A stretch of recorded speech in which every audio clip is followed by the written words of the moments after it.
시청자 여러분 안녕하세요. 9월 9일 화요일장 파이널샷 시작합니다. 오늘 국내 증시 오후 장구로서 탄력이 더 좋아지고 있는 모습입니다. 유가증권 시장 1% 넘는 상승, 코스닥도 오름세에 동참하고 있는데요.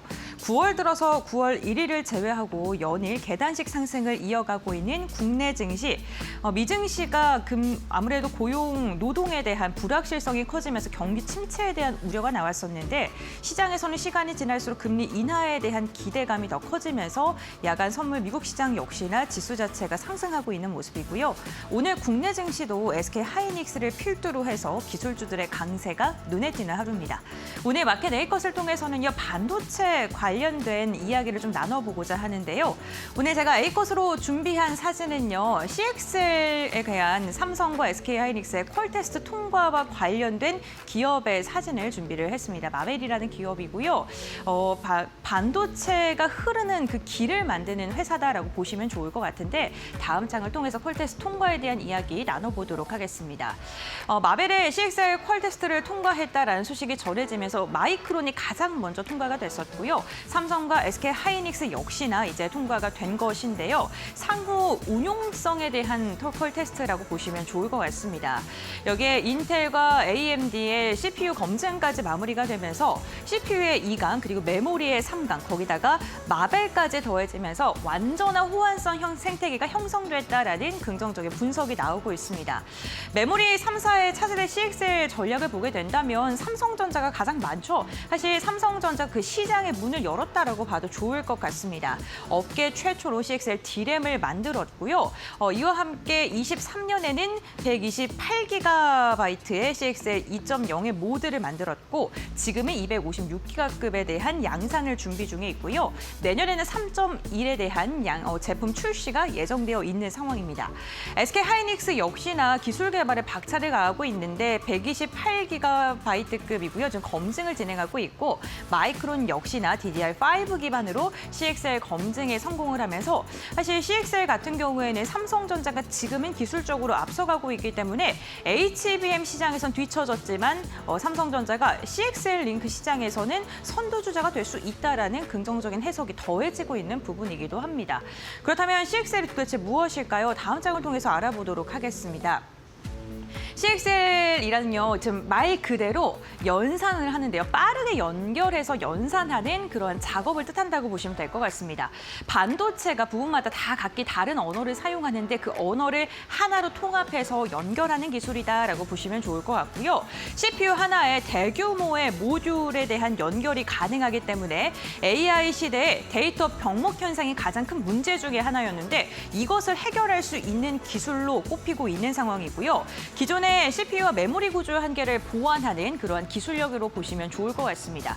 HBM과 비교를 하자면요. HBM이 정보의 고속도로를 더 빠르게 속도감 있게 확장하는 개념이라고 보시면 좋을 것 같고 CXL 같은 경우에는 메모리의 용량을 나눠주고 또 빌려 쓰는 양식으로 구성이 되고요. 용량이나 확장성에 대한 경쟁을 지금 3사가 펼치고 있다고 보시면 좋을 것 같습니다.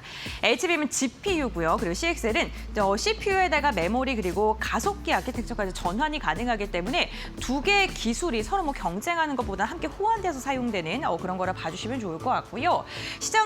한 시장 조사 업체에서는 22년에 170만 달러였던 시장이 28년에는 무려 150억 달러까지 무려 90배가량 성장할 가능성이 있다라고 이야기를 하기도 했습니다. 특히나 내년 이후에 본격적으로 상용화가 되고 제품이 적극적으로 출시가 되게 된다면 본격적인 성장이 기대되고 있는 상황이고요. 지금 3사가 고군분투하면서 기술을 개발 중에 있다라고 봐주시면 좋을 것 같고요. 이번에 퀄 테스트가 통과가 되면서 CXL 관련 기업들도 주목을 받고 있는 모습입니다.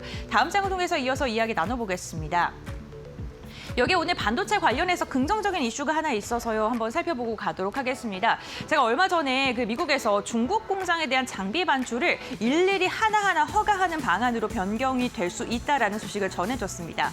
바이든 정부 때는요. 검증된 최종 사용자로 선정이 된다면 승인을 하지 않더라도 무기한으로 승인이 되는 그러한 정책이 펼쳐졌었는데 현재 트럼프 정부에 들어서 이 삼성과 SK 중국 공장 그 명단에서 제외를 한 것으로 알려지면서 하나하나 일일이 다 검사를 해야 됐었고 이에 대한 우려감 때문에 반도체 관련 기업들이 흔들렸던 적도 있었습니다. 그런데 이번에는 연간 승인제를 검토한다는 소식이 전해진 건데요. 삼성과 SK 중국 공장에서 매해마다 장비와 부품을 정확한 수량 단위로 신청을 하고 승인을 받아야 된다는 겁니다. 지금 시장에서 좀 긍정적으로 해석하는 것은요. 공장 운영 자체가 멈추지 않을까라는 우려를 했었는데 운영은 가능하다라는 부분에서 긍정적으로 보고요. 다만 확장이라던가 업그레이드용 장비는 금지가 되어 있고 또한 매년 필요한 장비와 부품을 정확한 수량으로 예측을 해야 되는데 그 예측에 대한 어려움이 있기 때문에 만약에 지금처럼 무역에 대한 불확실성이 큰 상황일수록 대응하기가 힘들다라는 이야기가 나오고 있는 상황입니다. 다음 장을 통해서 이어서 이야기 나눠보도록 하겠습니다. 여기에다가 기술주에 대한 긍정적인 전망이 나오는 게 비컷에 대한 기대감이 조금만 커지면서입니다. 8월 비농협 고용 지표가 부진한 것으로 확인이 되면서 맨 처음에 시장에서는 고용 시장이 안 좋으니까 경기가 침체되나? 이러한 생각이 나오면서 좀 흔들렸었습니다. 하지만 시장이 시간이 지날수록 금리 인하에 대한 해석이 더 커지고 있고요. 그로 인해서 시장이 더 좋아질 것이다라는 게 오늘 시장을 들어 올리는 요인 중에 하나죠. 지금 패드워치에 따르면 12월까지 기준금리가 75bp 로 인하할 확률이 69.3%가량 증가한 것으로 확인되고 있고요. 직전에가 65.3이었습니다. 지금 한 4%포인트가량이 상승한 것으로 확인이 되고 있고 여기에 연준이 블랙아웃 기간에 돌입을 했는데 지금 추가적인 발언을 할 수가 없고요. 지표로만 금리 인하에 대한 예측을 해야 되는 상황입니다. 중요한 지표 발표가 앞두고 있죠. 10일과 11일 날 PPI와 CPI가 발표가 될 예정인데 물가 지표 확인하고 가려는 움직임도 나올 수 있으니까요. 이 부분도 참고해 보시면 좋을 것 같습니다. 다만 통화 완화의 기대감에도 S&P의 멀티플을 보시게 되면 주가 멀티플의 상승이 조금 제한적이라는 게 확인되고 있고요. 보시는 것처럼 지표 자체가 선행 P와 함께 각 항목 사이의 상관관계 개수를 보게 된다면 지금 성장률 컨센서스 그리고 10년물 국채 금리가 조금 동조화되는 모습이 나타나고 있습니다. 그러니까 단순히 금리가 인하된다고 시장이 더 오를 것이다라는 기대감보다는 금리 인하로 인해서 성장성이 담보가 돼야지 시장이 오를 수 있다. 이 부분을 좀 염두하시면서 시장 투자 전략을 세우시는 게 좋을 것 같습니다. 마지막으로 국내에서도요 긍정적인 이슈가 있습니다. 대주주 양도세 완화 소식이 전해진 건데요. 코스피가 과연 5,000P로 향하는 상승 동력을 얻을 수 있게 될까요? 지금 장동혁 국민의힘 대표가요 이재명 대통령과의 첫 단독 회담에서 대주주 기준 상향 요건에 대한 건의를 했고요. 이재명 대통령이 긍정적으로 검토하겠다라고 발언을 하면서 대주주 양도세 요건 완화에 대한 기대감이 시장을 좀 들어 올리고 있는 모습입니다. 구윤철 부총리 역시나 국민 의견을 수렴하고 있다라고 하는데 국민들은 대주주 양도세가 완화되길 원하고 있죠. 아무래도 5,000P를 향한다는 정부의 구호와는 역행하는 그러한 정책이었기 때문에 지금 양도세를 완화해야 된다라는 의견이 많고요. 그 의견을 수렴하고 있다라는 부총리의 발언이 좀 유연하게 태도가 변화한 것이다라는 시장의 해석이 나오고 있는 상황입니다. 윤석열 정부 때 50억이었고 현 정부의 10억으로 한원을 추진하고 있는 상황이고요. 개인 투자자의 매도세가 촉발될 가능성이 있다라는 분석이 나올 수밖에 없는 게 24년에 개인의 순매도를 보게 된다면 4,626억 원가량이었는데 10억의 기준이었을 때는 3조 1조 5천억 원 그리고 1조가량으로 굉장히 많은 양의 매도세가 출회가 됐던 만큼 이러한 지표를 근거 삼아서 개인 투자자들이 지금은 아직은 양도세는 강화할 때가 아니다라고 이야기를 하는 것 같습니다. 여기에 배당소득 분리과세라든가 자사주 소각 의무와 같이 정부 정책을 점점 더 강화시킬 수 있는 증시를 키울 수 있는 그러한 정부 정책들이 나오게 된다면 우리 시장 5,000P에 대한 기대감 다시금 커질 수 있고요. 5,000P가 가기 위해서 좀 우리가 필수적으로 따라줘야 되는 게 SK하이닉스와 삼성전자, 코스피 대장주들의 상승이겠죠. 지수가 상승할 때 함께 오를 수 있지 않을까라는 기대해보면서 오늘 브리핑 여기서 마무리하도록 하겠습니다.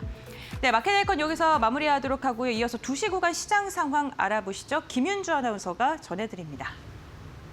네, 우리 시장 2시 9분 구간을 지나고 있습니다. 오늘 양시장은 미국 기준금리 인하 이 기대감에 더불어서 상승 탄력을 받고 있습니다.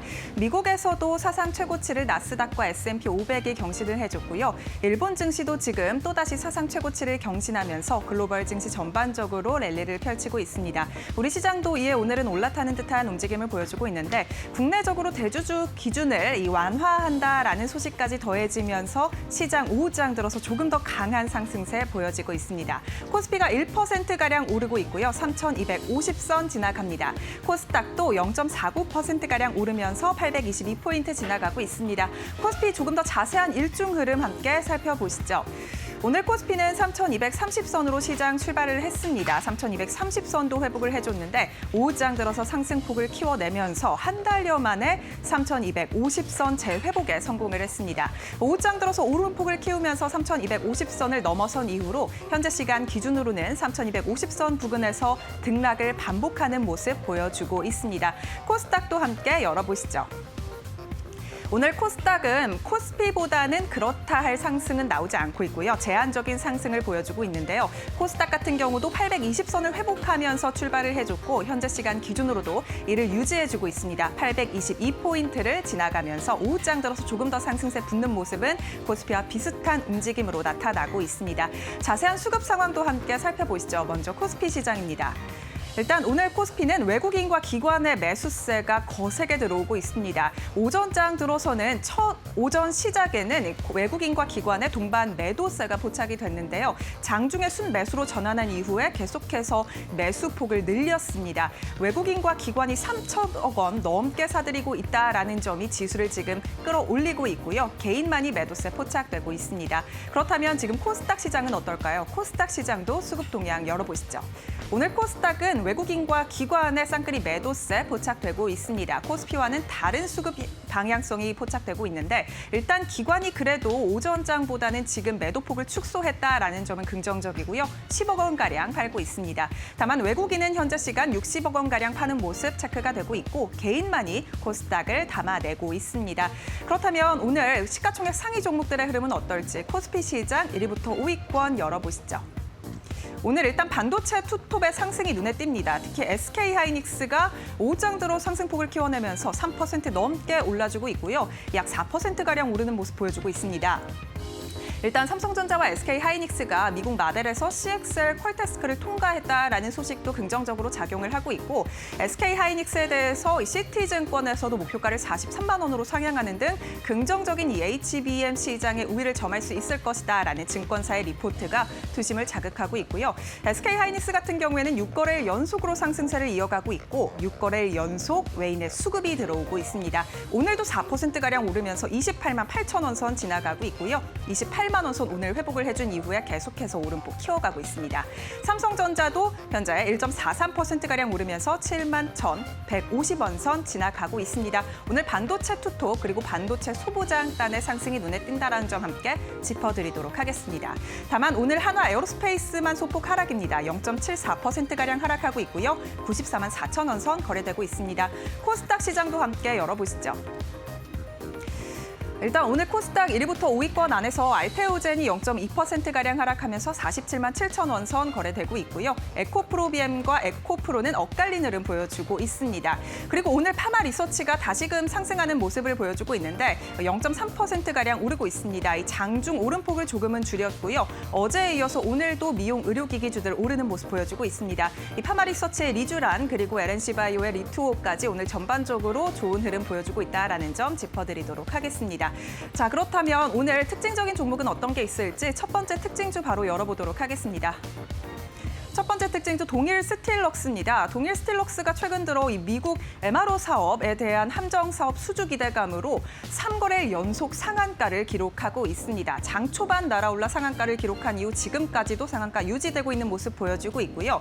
최근 들어서 HD 현대중공업이라든지 하나오션 같은 대형 조선주보다는 이 중소형 조선주 그리고 이 조선 기자재단으로 좋은 모습을 보여주고 있고 오늘도 이러한 추세가 이어지고 있다는 점 함께 짚어드리도록 하겠습니다. 동일 스틸럭스 같은 경우에는 자회사 대선조선의 이 수주 가능성이 부각이 되고 있고요. MRO 사업에 대한 수주 가능성 부각이 되고 있습니다. 두 번째 특징주 열어보시죠. 두 번째 특징주는 사면입니다. 사면이 고하중 자율주행 로봇을 개발했다라는 소식에 급등하고 있습니다. 이와 더불어서 노란봉투법의 수혜로 지금 로봇주가 주목을 받고 있죠. 노란봉투법이 오늘 공포가 됐습니다. 이에 따라서 6개월의 준비 기간을 거치게 되고요. 내년 3월에 시행되게 됩니다. 이에 따라 오늘 로봇 관련주들 주목을 받고 있고 사면 같은 경우에는 이 고하중 자율주행 로봇을 개발했다라는 소식까지 겹쳐지게 되면서 두 자릿수 급등세를 보이고 있습니다. 현재 시간 기준으로 23% 넘게 오르고 있고요. 18,400원 선 지나갑니다. 마지막 특징주 열어보시죠. 오늘 마지막 특징주는 오화입니다. 오화가 오늘 코스닥 시장에 상장을 했습니다. 다만 주가는 그렇다 할 흐름은 보이지 않고 있고 현재 시간 기준으로 두 자릿수 약세 흐름을 띠고 있습니다. 오화 같은 경우에는 지난 2014년에 설립된 기업이고요. 중소형 가전을 제작하는 기업입니다. 매출 같은 경우에는 작년에만 이 영업이익이 90억 원가량 나왔는데 일단 오늘 상장 이후로 주가가 지지부진한 움직임 보이고 있다라는 점 짚어드리도록 하겠습니다. 현재 시간 기준 18%가량 하락하고 있습니다. 14,810원 선 지나갑니다. 지금까지 오후장 시장 상황 살펴봤습니다. 네, 마켓 네이커 심층 분석 시간으로 이어가 보겠습니다. 오늘 브리핑 시간을 통해서는요, CXL과 관련된 이야기 전해드리면서 매크로적인 환경의 변화, 이로 인한 기술주의 기대 이야기 나눠봤습니다. 루크투자연구소 임손재 대표와 함께 조금 더 자세한 전략 알아보도록 하겠습니다. 안녕하세요. 반갑습니다. 안녕하십니까? 네, 가장 먼저 CXL과 관련된 이야기를 나눠보도록 할 텐데요. 삼성과 SK하이닉스가 마벨의 콜테스트 통과 소식이 전해지면서 이로 인해 오늘 CXL 관련된 기업들 전반적으로 강한 상승 나오고 있습니다. 이번 통과가 글로벌 반도체 생태계에 어떤 의미를 부여하는지 그것부터 좀 설명해 주시죠. 네, 뭐 차세대 이제 메모리 규격으로 이제 CXL에 대해서 이제 관심 사항이 좀 큰 그런 네. 상황입니다.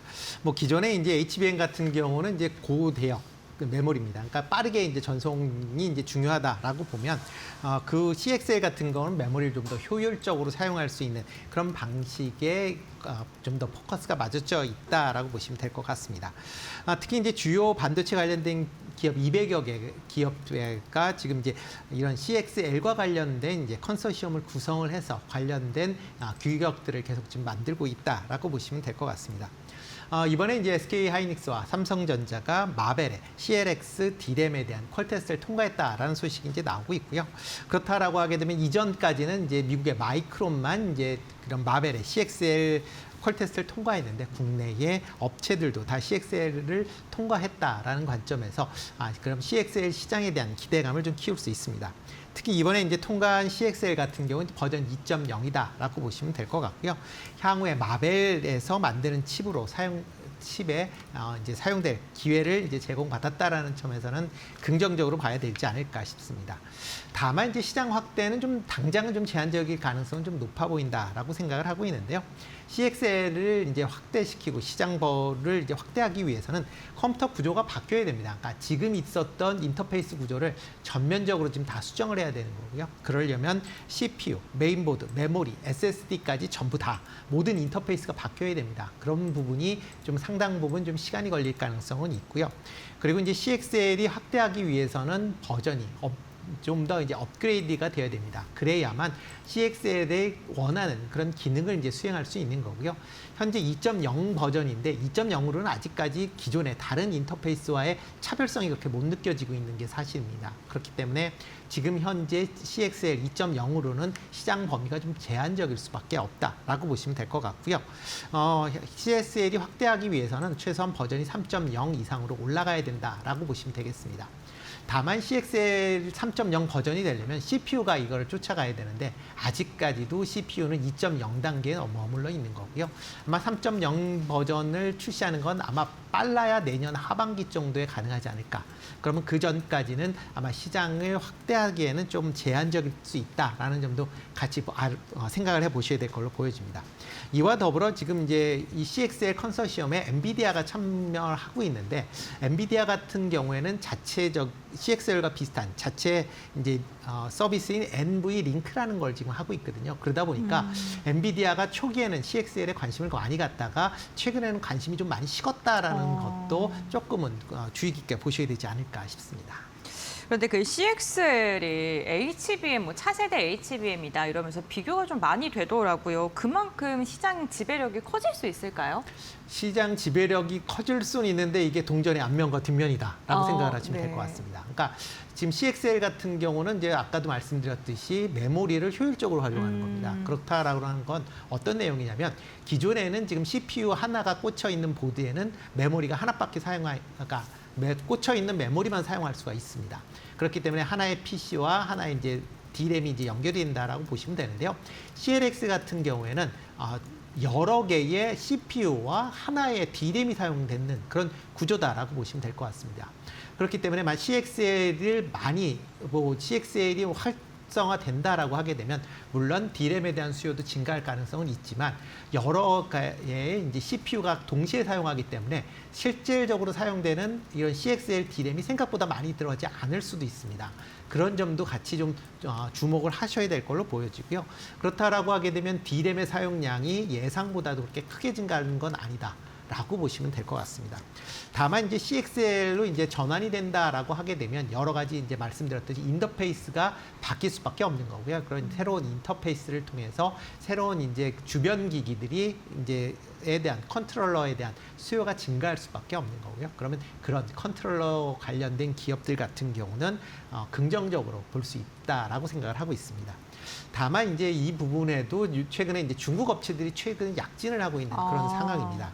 지금 CXL 관련돼서는 가장 이제 컨트롤러로 최강자는 중국의 몬타지라는 회사입니다. 그러니까 그러니까 국내뿐만 아니라 뭐 대부분의 이제 회사들이 현재 몬타지의 컨트롤러를 지금 사용하고 있는 그런 상황이고요.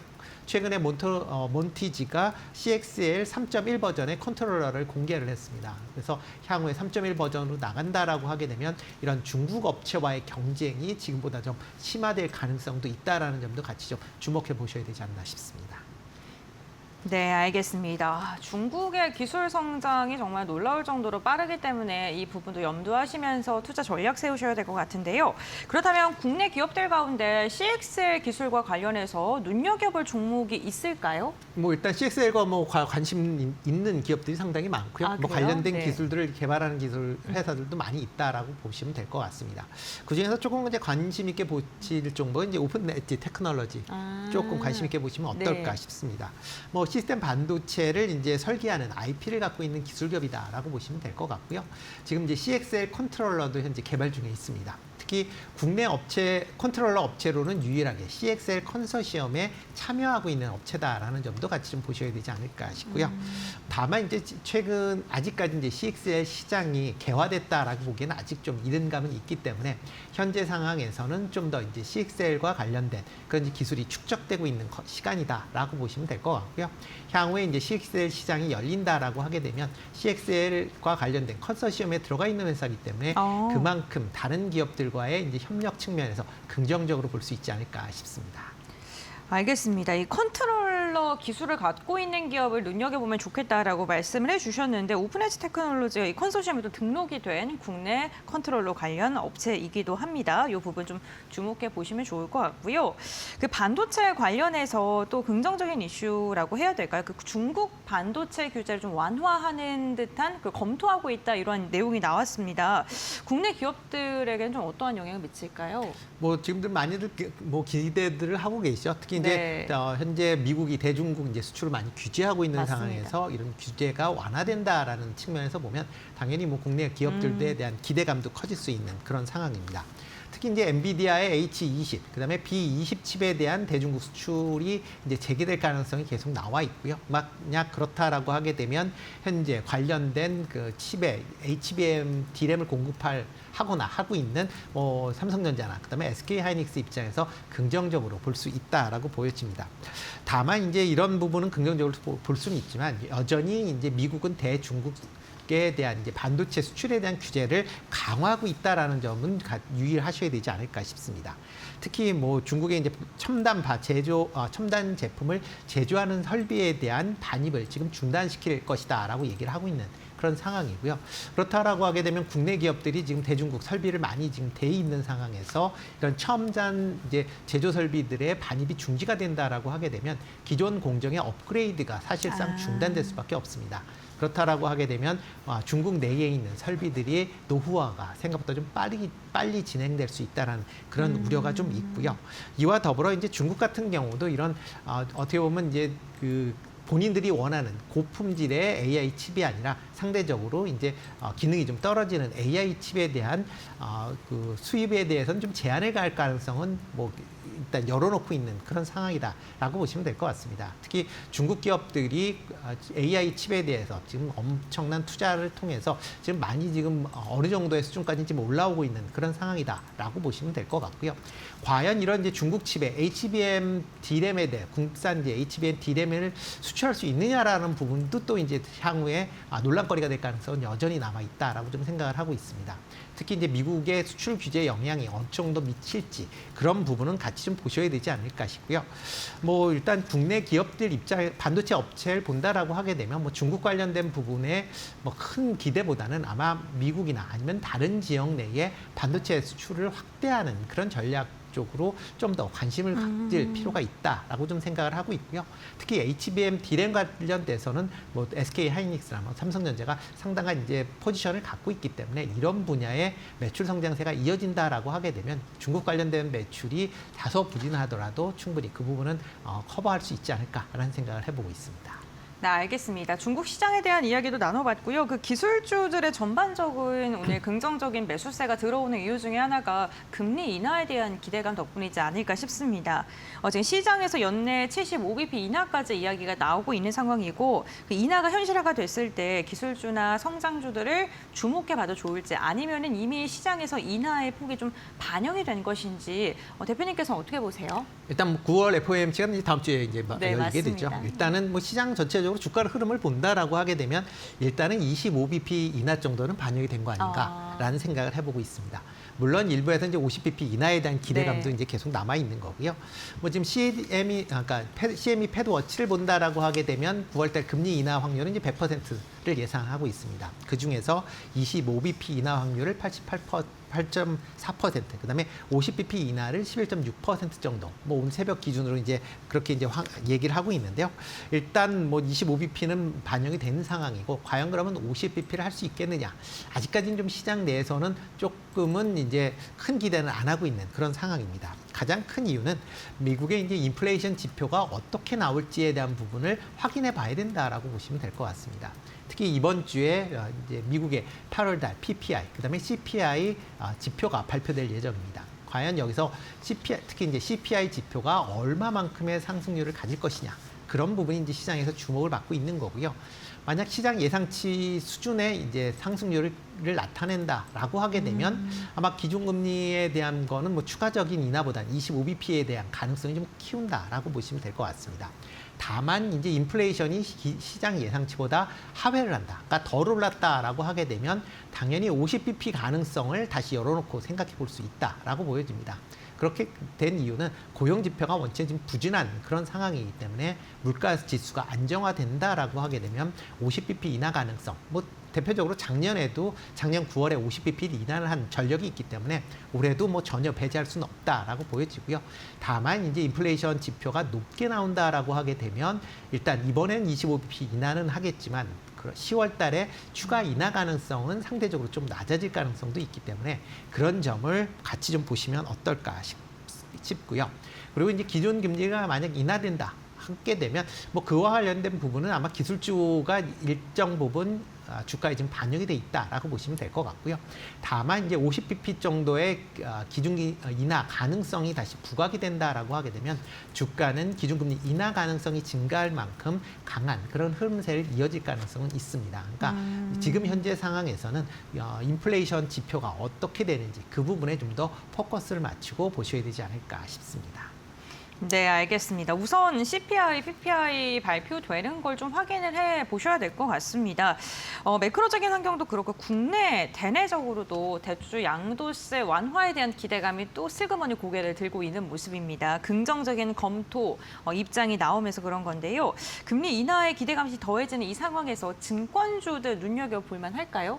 그렇죠. 뭐 단기적으로 네. 좀 관심 있게 보셔도 되지 단기적으로? 네, 네. 일단 보셔도 되지 않을까 싶습니다. 그러니까 지금 주가가 3,200포인트에서 계속 지리멸멸하게 이제 옆으로 횡보세를 보는 가장 맞습니다. 큰 이유가 대주주 양도소득세 기준 강화라는 소식 때문에 지금 이제 주가가 좀 박스권에서 횡보를 하고 있었던 거였고요. 만약 그 부분 이슈가 이제 해소가 된다라고 하게 되면 그만큼 주가는 좀 탄력적으로 움직일 가능성은 좀 있습니다. 여기에 이제 배당소득 분리과세에 대한 범위 확대에 대한 부분도 다시 조금씩 얘기가 지금 나오고 있습니다. 그래서 일부 의원들이 뭐 분리과세에 대한 세율을 낮추는 그런 법안도 지금 제출되어 있는 상황인데요.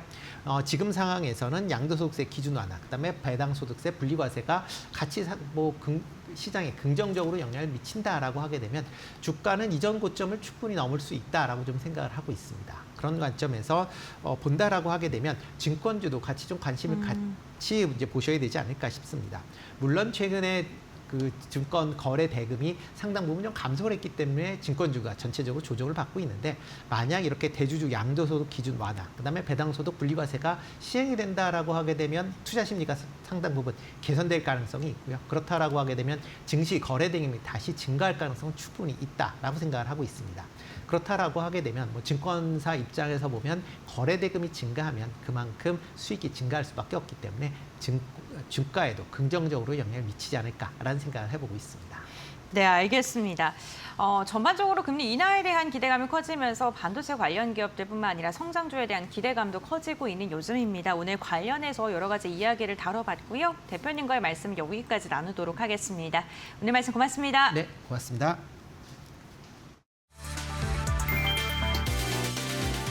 한국 정부가 8일 미국 조지아주 포크스턴 ICE 구금 시설에 있는 한국인 노동자들의 귀국 준비 절차에 착수했다. 다수가 자진 출국을 희망하면서 구금된 직원 300여 명 대부분이 전세기를 통해 한국으로 돌아올 전망이다. 조기중 워싱턴 총영사와 외교부 현장 대책반은 구금 시설을 방문해 전세기 탑승 준비를 진행했다. 조 총영사는 안에 계신 분들을 다 만나 귀국 준비를 했다며 자진 출국 시 5년 입국 제한은 없다고 설명했다. 외국인 번호 부여 절차도 이날 완료될 예정이며 이는 출국 전 필요한 기록 관리 절차다. 외교부는 9일 다시 시설을 방문해 준비를 이어간다. 한편 지난 4일 미 이민 당국은 현대차 LG 에너지솔루션 합작 배터리 공장에서 단속을 벌여 한국인 300여 명을 포함한 475명을 체포했다. 한국 정부는 이들을 추방이 아닌 자진 출국 방식으로 귀국시키기 위해 미국 측과 협의 중이다.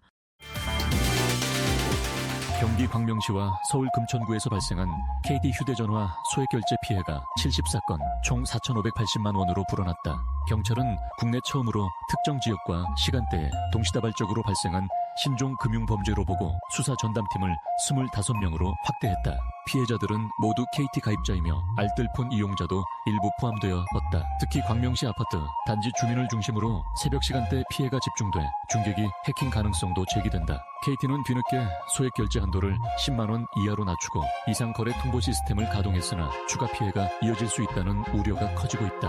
이번 사건은 단순 통신 문제가 아닌 결제 시스템 신뢰도와 이동통신 보안 리스크를 흔드는 사안으로 금융통신업계 전반에 파장이 예상된다.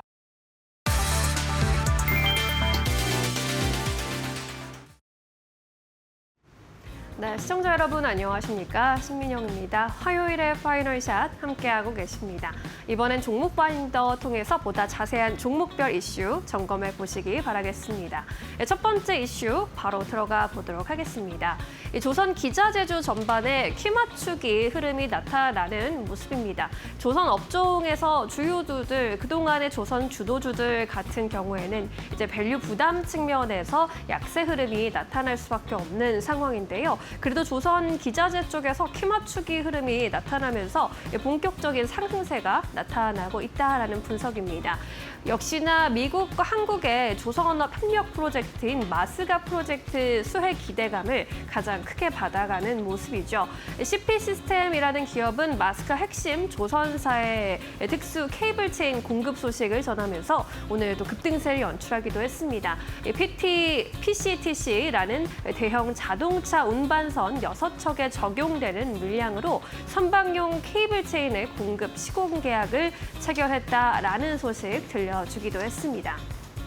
이러한 가운데 어제 구윤철 경제부총리는 조선주에 대해서 기자 간담회에서 긍정적인 발언을 내놓기도 했습니다. 단기적으로 우리 조선 기자재가 미국에 공급돼서 산업이 일어날 것이다라는 전망이었고요. 또 장기적으로 봤을 때는 미국 조선소가 완공돼서 물량을 만약에 가져간다면 공동화 우려가 있을 수도 있다고 했습니다. 하지만 궁극적으로는 결국에 우리나라 한국이 밸류체인에서 핵심 역할을 하게 될 것이다라는 낙관적인 전망을 내놓으면서 오늘 기자재주의 상승 흐름을 더 덜해주는 모습입니다. 오늘 흐름 어떻게 전개되고 있는지 함께 체크해 보도록 하겠습니다. 네, 오늘 일부 종목들은 장중에 하락 전환하는 모습이 나타나기도 했습니다. 그래도 1승의 경우에 급등세를 이어가는 모습이고요. 현재도 23% 이상 급등하면서 8,000원 선 위에서 거래되고 있습니다. 동방선기도 두 자릿수대 급등세, CP시스템도 6%대 오름세 유지해내는 모습이고요. 현대힘스와 한나IMS는 장중에 하락 전환하면서 1에서 3%까지 조정을 좀 받아가고 있습니다. 이어서 두 번째 이슈 넘어가 보도록 하겠습니다. 오늘 증권주는 이틀 연속 급등하는 흐름 포착이 되고 있는데 이제 양도세 대주주 기준에 대해서 10억에 대한 그런 기준이 너무나 가혹하다라는 이야기가 있었기 때문에 결국에는 정부에서 한 발 물러나지 않겠느냐라는 기대감이 오늘 증권주의 시세를 끌어올리고 있습니다. 관련 뉴스 헤드라인이 하루 사이 이렇게 많이 나온 모습인데요. 먼저 구윤철 부총리가 양도세 대주주 기준을 9월 중에는 결정할 것이다라고 이야기를 했고 김민석 총리도 역대 어느 정부보다 자본시장을 존중하는 방향으로 나아갈 것이다라고 했습니다.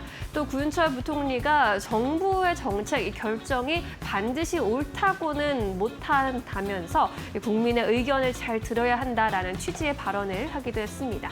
그리고 어제 오후였죠. 장 막판쯤에 이재명 대통령이 국민의힘 대표를 만난 자리에서 대주주 기준 상향을 긍정적으로 좀 검토하겠다라는 발언이 시장을 끌어올리기도 했습니다.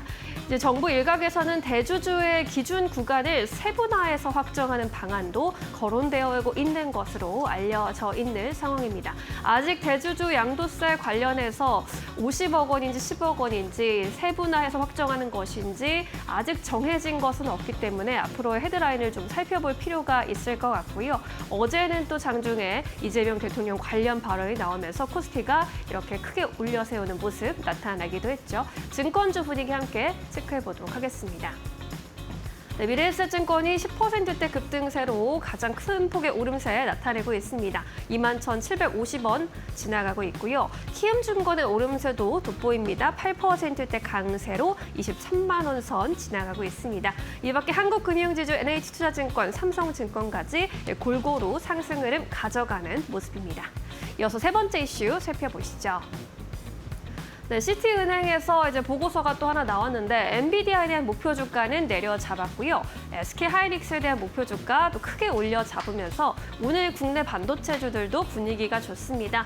엔비디아에 대해서 목표가를 $200로 10달러가량 하향 조정을 했는데 브로드컴의 실적에 따라서 경쟁이 심화되는 것을 엔비디아의 악재로 봤습니다. 최근에 브로드컴에서 XPU의 성장 가속을 언급을 했죠. 이에 따라 이 반도체 시장 의 경쟁은 나날이 더 확대될 것으로 보이고요. 다만 중장기적으로 봤을 때 차세대 클라우드나 AI 수요는 당연히 견고할 것이다라는 전망을 내놓기도 했습니다. 오늘 SK하이닉스, 삼성전자 모두 흐름 굉장히 좋은데 시티은행에서는 목표 주가를 무려 43만 원까지 끌어올리기도 했습니다.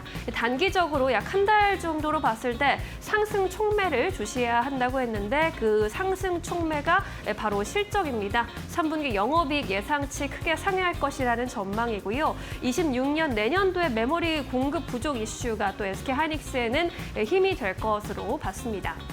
엔비디아의 경쟁이 치열해지면서 SK하이닉스에 어떻게 호재가 될지 악재가 될지 의견들이 분분했던 상황에서 브로드컴의 영향력이 확대된다면 시장이 전반적으로 개화하면서 우리 기업 입장에서는 시장 확대로 긍정적인 해석이 힘을 받아가고 있는 상황입니다. 오늘 반도체주들 흐름도 함께 체크해 보시죠.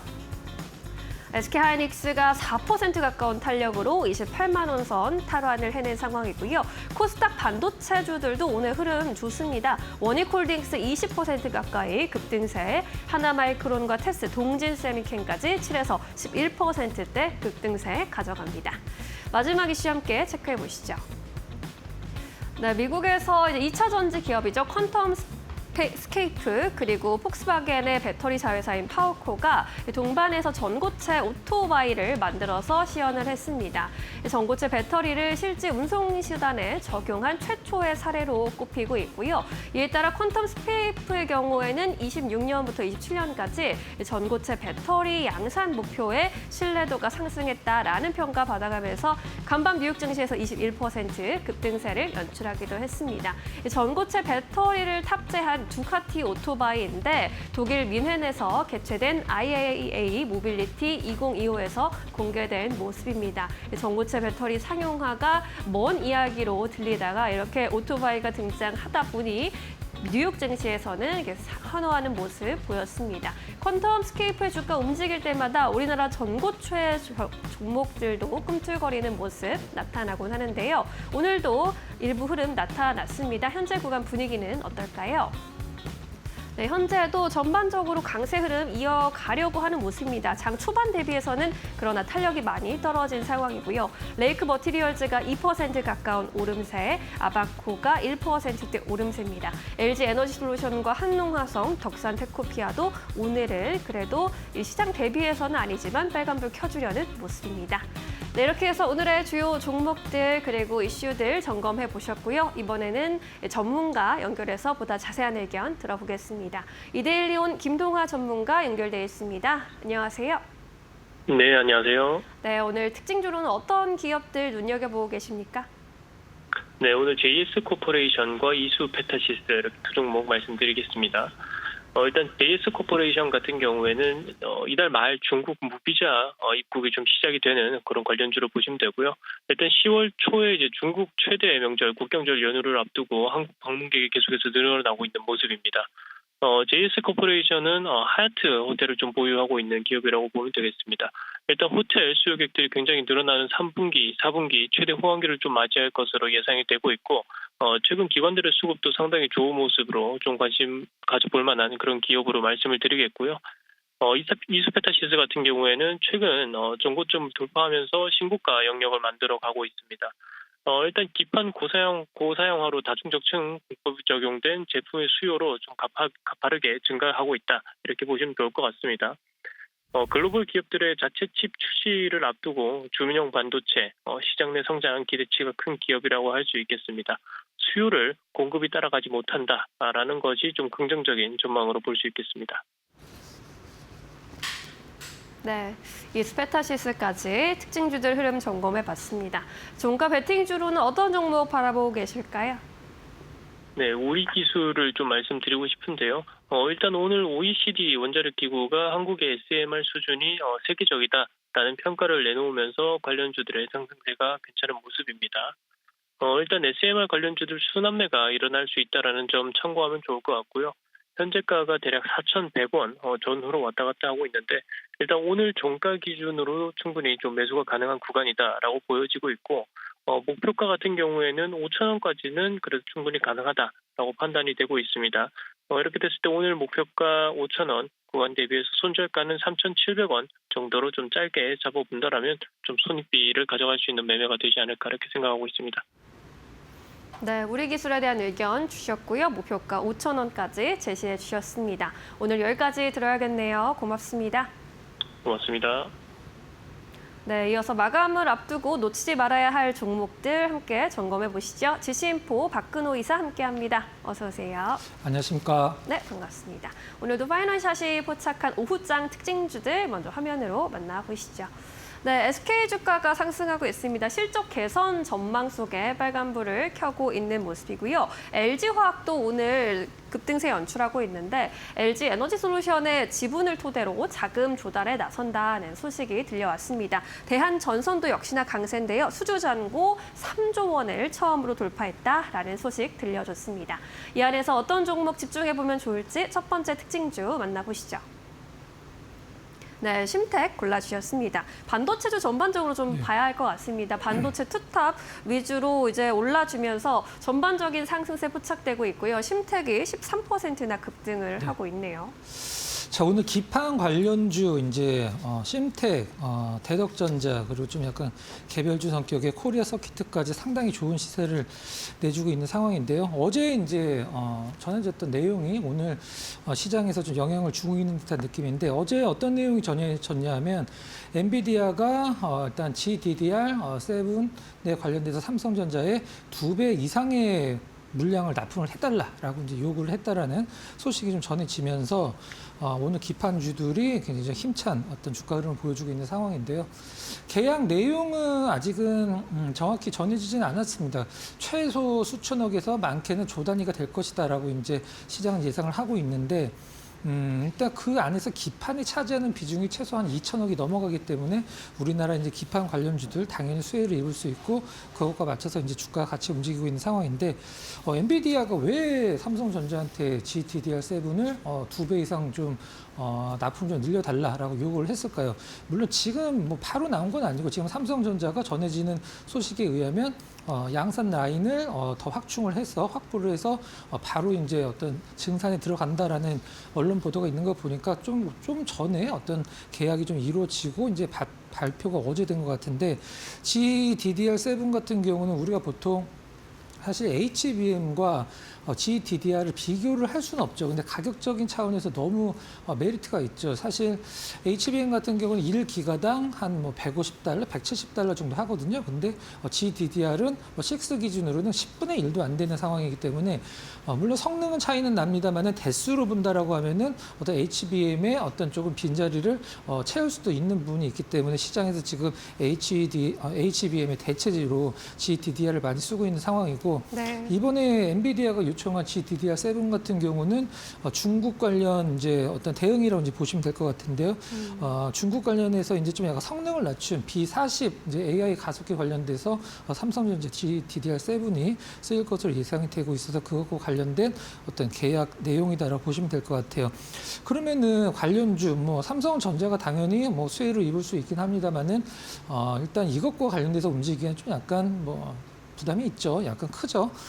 그러면 이제 기판 관련주들 봐야 되는데 오늘 뭐 다 좋습니다. 실질적으로는. 근데 우리가 보통 GDDR의 기판 대장주가 누구냐라고 하면은 보통 이제 심택을 얘기를 하죠. 실질적으로 심택이 GDDR 기판에서 가장 그 마켓 쉐어도 크고 시장 지배력이 가장 컸던 기업이기 때문에 GDDR7대 해서 이제 심택 그리고 이제 나머지 관련 있는 대덕전자, 코리아 서키트까지 움직이고 있는데 제가 이제 심택이 다른 기판주들과 좀 다른 점을 하나 좀 말씀드려보도록 할게요.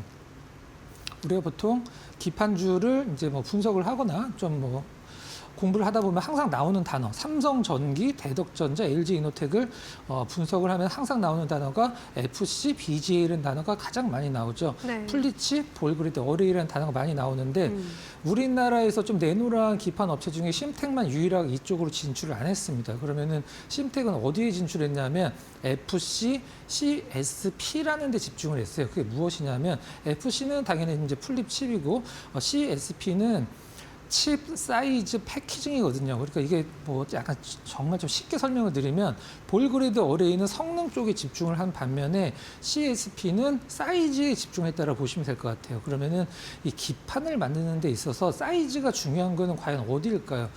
우리가 보통 뭐 엔비디아 가속기 같은 경우는 크기를 얼마든지 늘릴 수 있기 때문에 이 사이즈가 중요한 게 아니거든요. 성능이 중요하지. 근데 이 심택이 지금 집중을 했었던 그리고 지금도 하고 있는 FC, CSP 같은 경우는 사이즈가 중요하기 때문에 스마트폰, 이제 모바일 기기 위주로 많이 들어갔어요. 그렇기 때문에 일단 이 모바일 기기 쪽에 한동안 좀 침체를 겪으면서 심택도 굉장히 실적이 안 나왔었고 올해 하반기에 그 실적을 과연 턴어라운드 할 것인가가 시장이 지금 초미의 관심사인데 왜 그러냐면 지금 재무가 굉장히 좀 리스크가 있죠. 23년도에 부채가 6천억이었고 22년도에 6천억, 23년도에 7천억, 그리고 작년에 거의 1조 원에 육박하는 9천억대 후반으로 이제 부채가 굉장히 많이 늘어났는데, 그거를 지금 심택이 이제 영업이익을 내면서 조금씩 좀 갚아 나가야 될 텐데, 금융 비용이 엄청나기 때문에 시장에서는 좀 약간 의심의 눈초리를 보고 있는 거죠. 이럴 때 보통 시장에서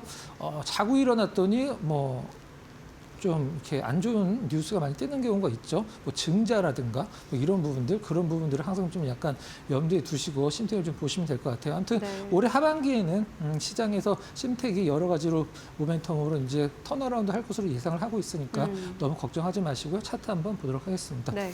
자, 일단 기관 외국인 뭐 동시 매수예요. 오늘 좋습니다. 외국인들은 매수 추세고 파란색 기관은 매도인 것 같은데 오늘 이제 매수 쪽으로 돌아섰습니다. 최근에 이제 제가 봤을 때 6월 달 기준으로 박스권이죠.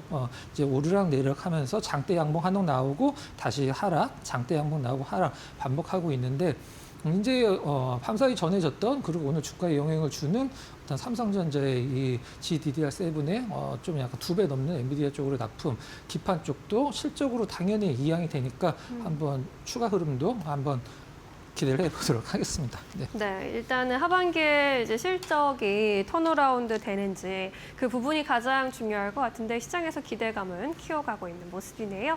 네, 이렇게 첫 번째 특징주 만나봤고요. 두 번째 특징주로 넘어가 보도록 하겠습니다. KSP 점검해 보겠습니다. 이제 마스카 프로젝트 수혜 네. 기대감 속에 네. 조선 기자재들이 이제 키 맞추기 돌입했다. 뭐 그래서 오늘 급등 출발했는데 오후장에 갑자기 좀 네. 많이 꺾였어요. 현재는 2%대 약세입니다. 하락 네. 전환했는데. 많이 좀 아쉬운 상황인데, 오늘 기자재 쪽에서 엔진 부품 관련주들, 이제 KF는 물론 오늘 더블 모멘텀이었죠. 이제 엔진 부품 관련주도 초반에 너무 좋았고, 그다음에 증권사들도 오늘 좋으니까 KF 같은 경우는 18%까지 올랐다가 지금 많이 내려왔고, 역시 KSP도 일단 엔진 관련된 부분이 많기 때문에 오늘 20%까지 올랐다가 지금 거의 보합권까지 빠졌어요.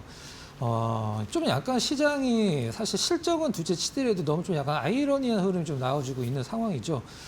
예를 한번 좀 들어보면, 조선사들이 지금 그 주가가 좀 주춤하는 사이에 엔진 3사들이, 상장되어 있는 엔진 3사들이 올라가는 것은 나름대로 좀 설명이 되는 부분이었죠. 근데 지금 엔진 3사가 최근에 주가 흐름이 좀 심심하죠. 좀 하방을 좀 보고 있는 상황인데, 엔진 3사가 하방을 보고 있는데 엔진 기자재 쪽이, 부품 쪽이 주가를 급등하는, 좀 아이러니하다라고 말씀을 드릴 수도 있고, 그동안에 못 올랐기 때문에 어떤 뭐 눈높이를 맞추는 거다, 이렇게 설명을 드릴 수도 있을 텐데, 네.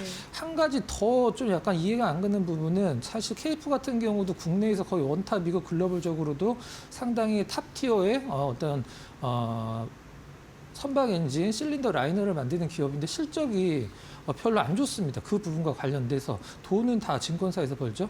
KSP도 사실 어떤 우리나라 조선이나 엔진 쪽과 관련돼서 그쪽 늘어나는 섹터들의 매출과 영업이익을 봤을 때는 KSP도 사실 뭐라 그래야 될까요? 뭐 수혜를 받았다 이런 식으로 표현하기는 좀 약간 어려운 정도죠. 너무 어떤 실적적인 측면이 어떤 보탬이 좀 안 됐었는데, 아무튼 최근에 좀 급등을 좀 하고 있는 상황이죠. 오늘 좀 밀리긴 했습니다만은, KSP 주주분들 입장에서 가장 안타까운 점, 뭐 방산 쪽도 있긴 하죠. K2, 뭐 K9 관련돼서도 일단은 그 안에 들어가는 이제 단조용 부품들을 이제 만들기 때문에 굉장히 중요한 부품들을 많이 만드는데, 방산주 갈 때도 못 갔고, 조선주 갈 때도 못 갔고, 엔진사 갈 때도 못 갔는데, 최근에 개인들 수급으로 오늘 거래량 1,300만 주 터뜨리면서 아주 뭐 굉장히 초미의 어떤 그 개인 투자자들의 관심이 쏠려 있는 상황인데, 주식이라는 건 뭐 올라갈 수도 있고 내려갈 수도 있긴 합니다만은 20% 올라간 기업이 지금 보합까지 내려왔다라는 것은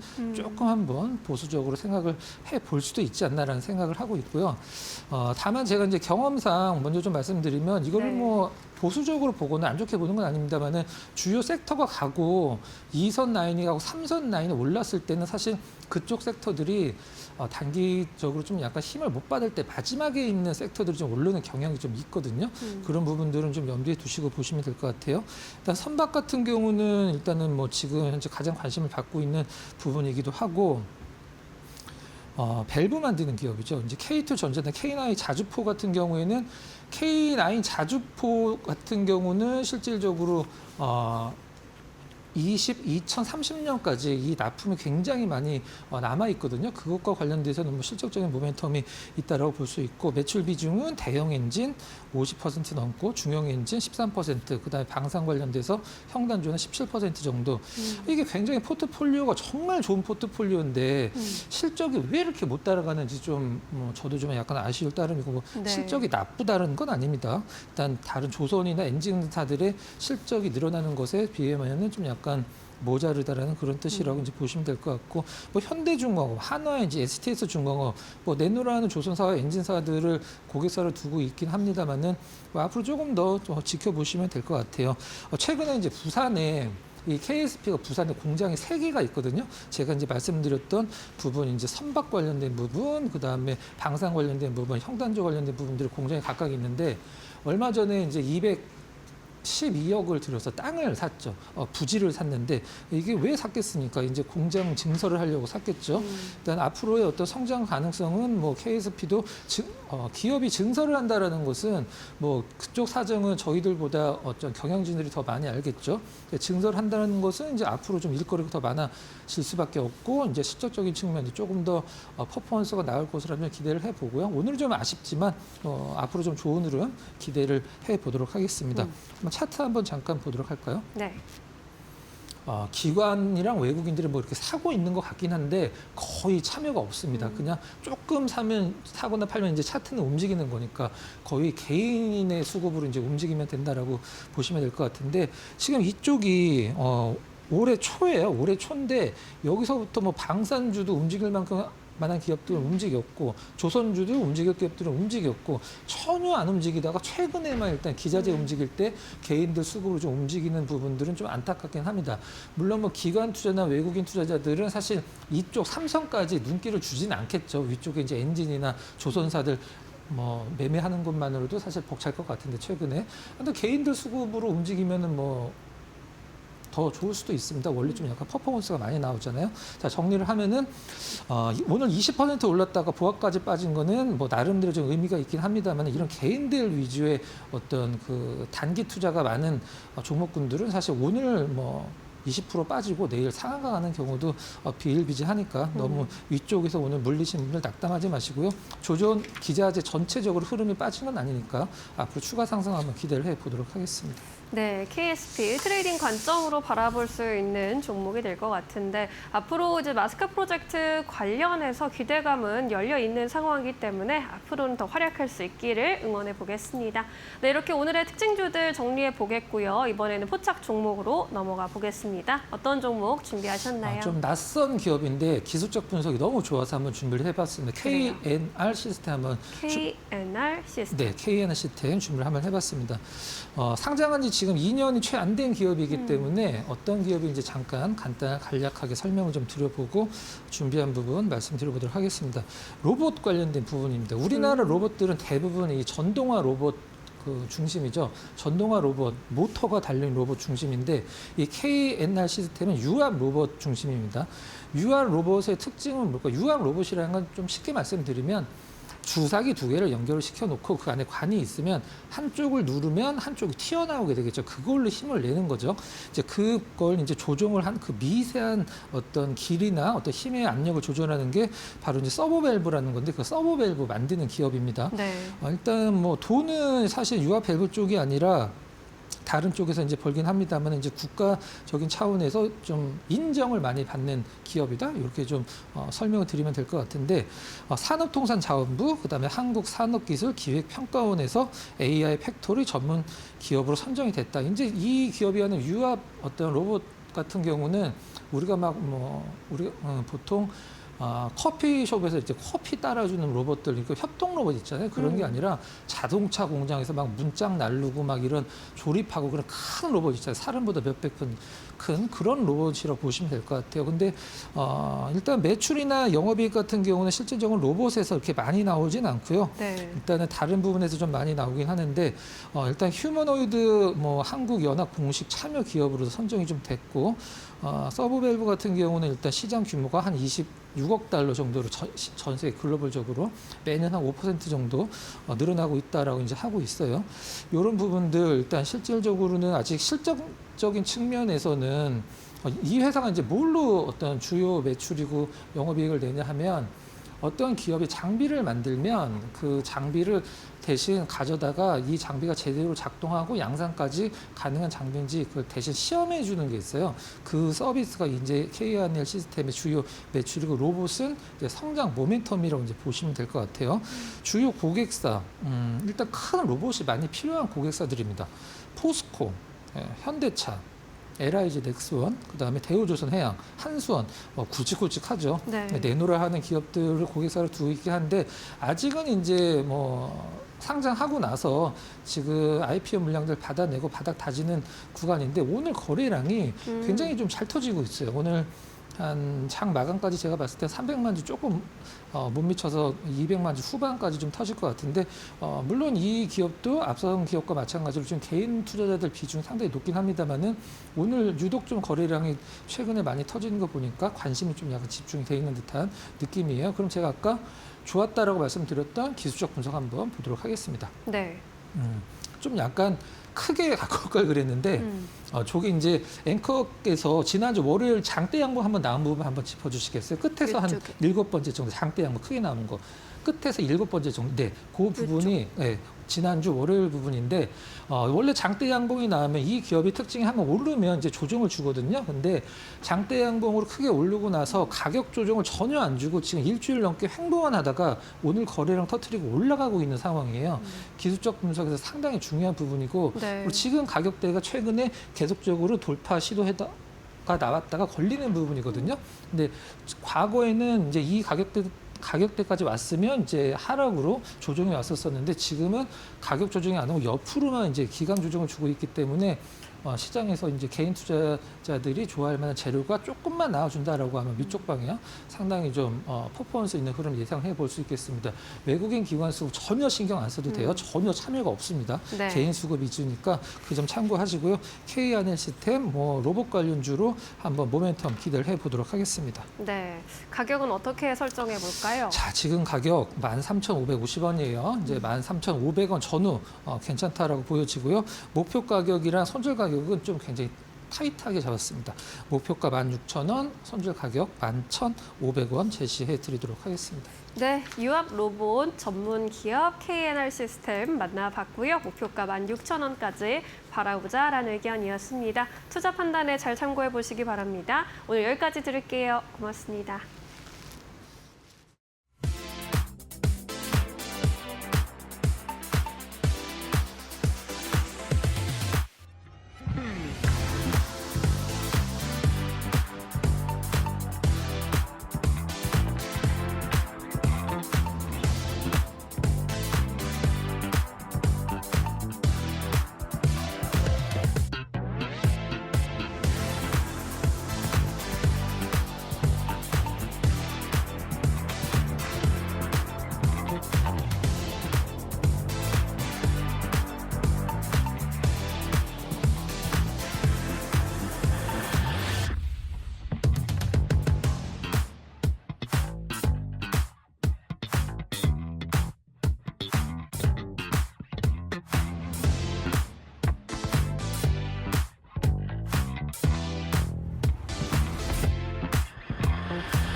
네, 시장 키워드 통해서 같이 한번 체크해 보겠습니다. 네, 현재 구간 3시 지나가고 있고요.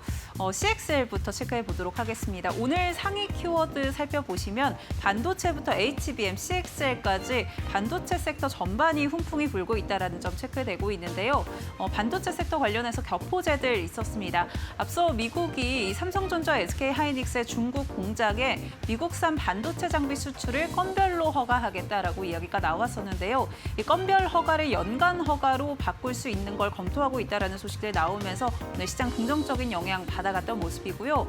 또 오늘 많이 들으셨겠지만 삼성전자와 SK하이닉스의 CXL이 마벨 테크놀로지의 퀄 테스트를 통과했다는 소식에 오늘 반도체 섹터 전반 강세 흐름 이어가고 있습니다. 종목별 흐름 체크해 보시죠. 네, 현재 구간에서 코리아 서킷의 경우 14%대 급등하고 있고요. TLB 10%대 강세 이어가고 있습니다. 네오셈도 오늘 8%대 강한 흐름 이어가고 있고요. 엑시콘 5.6%, 퀄리타스 반도체의 경우에는 4.7%대 오름세 보여주고 있습니다. 다음 키워드도 체크해 보겠습니다. 다음 키워드는 증권 확인되고 있습니다. 증권주들 9월 들어서 반등 흐름 계속해서 이어지고 있습니다. 7월에 꺾였던 투심이 다시 살아나고 있는 모습인데요. 이재명 대통령 그리고 장동혁 국민의힘 대표의 회동에서 이재명 대통령이 대주주 양도세 기준 요건을 50억 원으로 되돌리는 부분 긍정적으로 검토하겠다라는 이야기를 내놨습니다. 이에 따라 투심 자극받았던 모습이고요. 오늘 관련주 흐름도 체크해 보도록 하겠습니다. 네, 현재 구간에서 상상인 증권 22%대 급등 이어가고 있고요. 미래에셋증권도 11%대 급등세 이어가고 있습니다. 키움증권 8%, 한국금융지주도 6.5%대 강한 상승세 이어가고 있고요. 하나투자증권의 경우에는 4.7%대 빨간불 켜내고 있습니다. 세 번째 키워드 살펴보시죠. 세 번째 키워드는 미용 관련해서 체크되고 있습니다. 미용 관련한 종목들의 흐름도 오늘 강한 모습 이어지고 있습니다.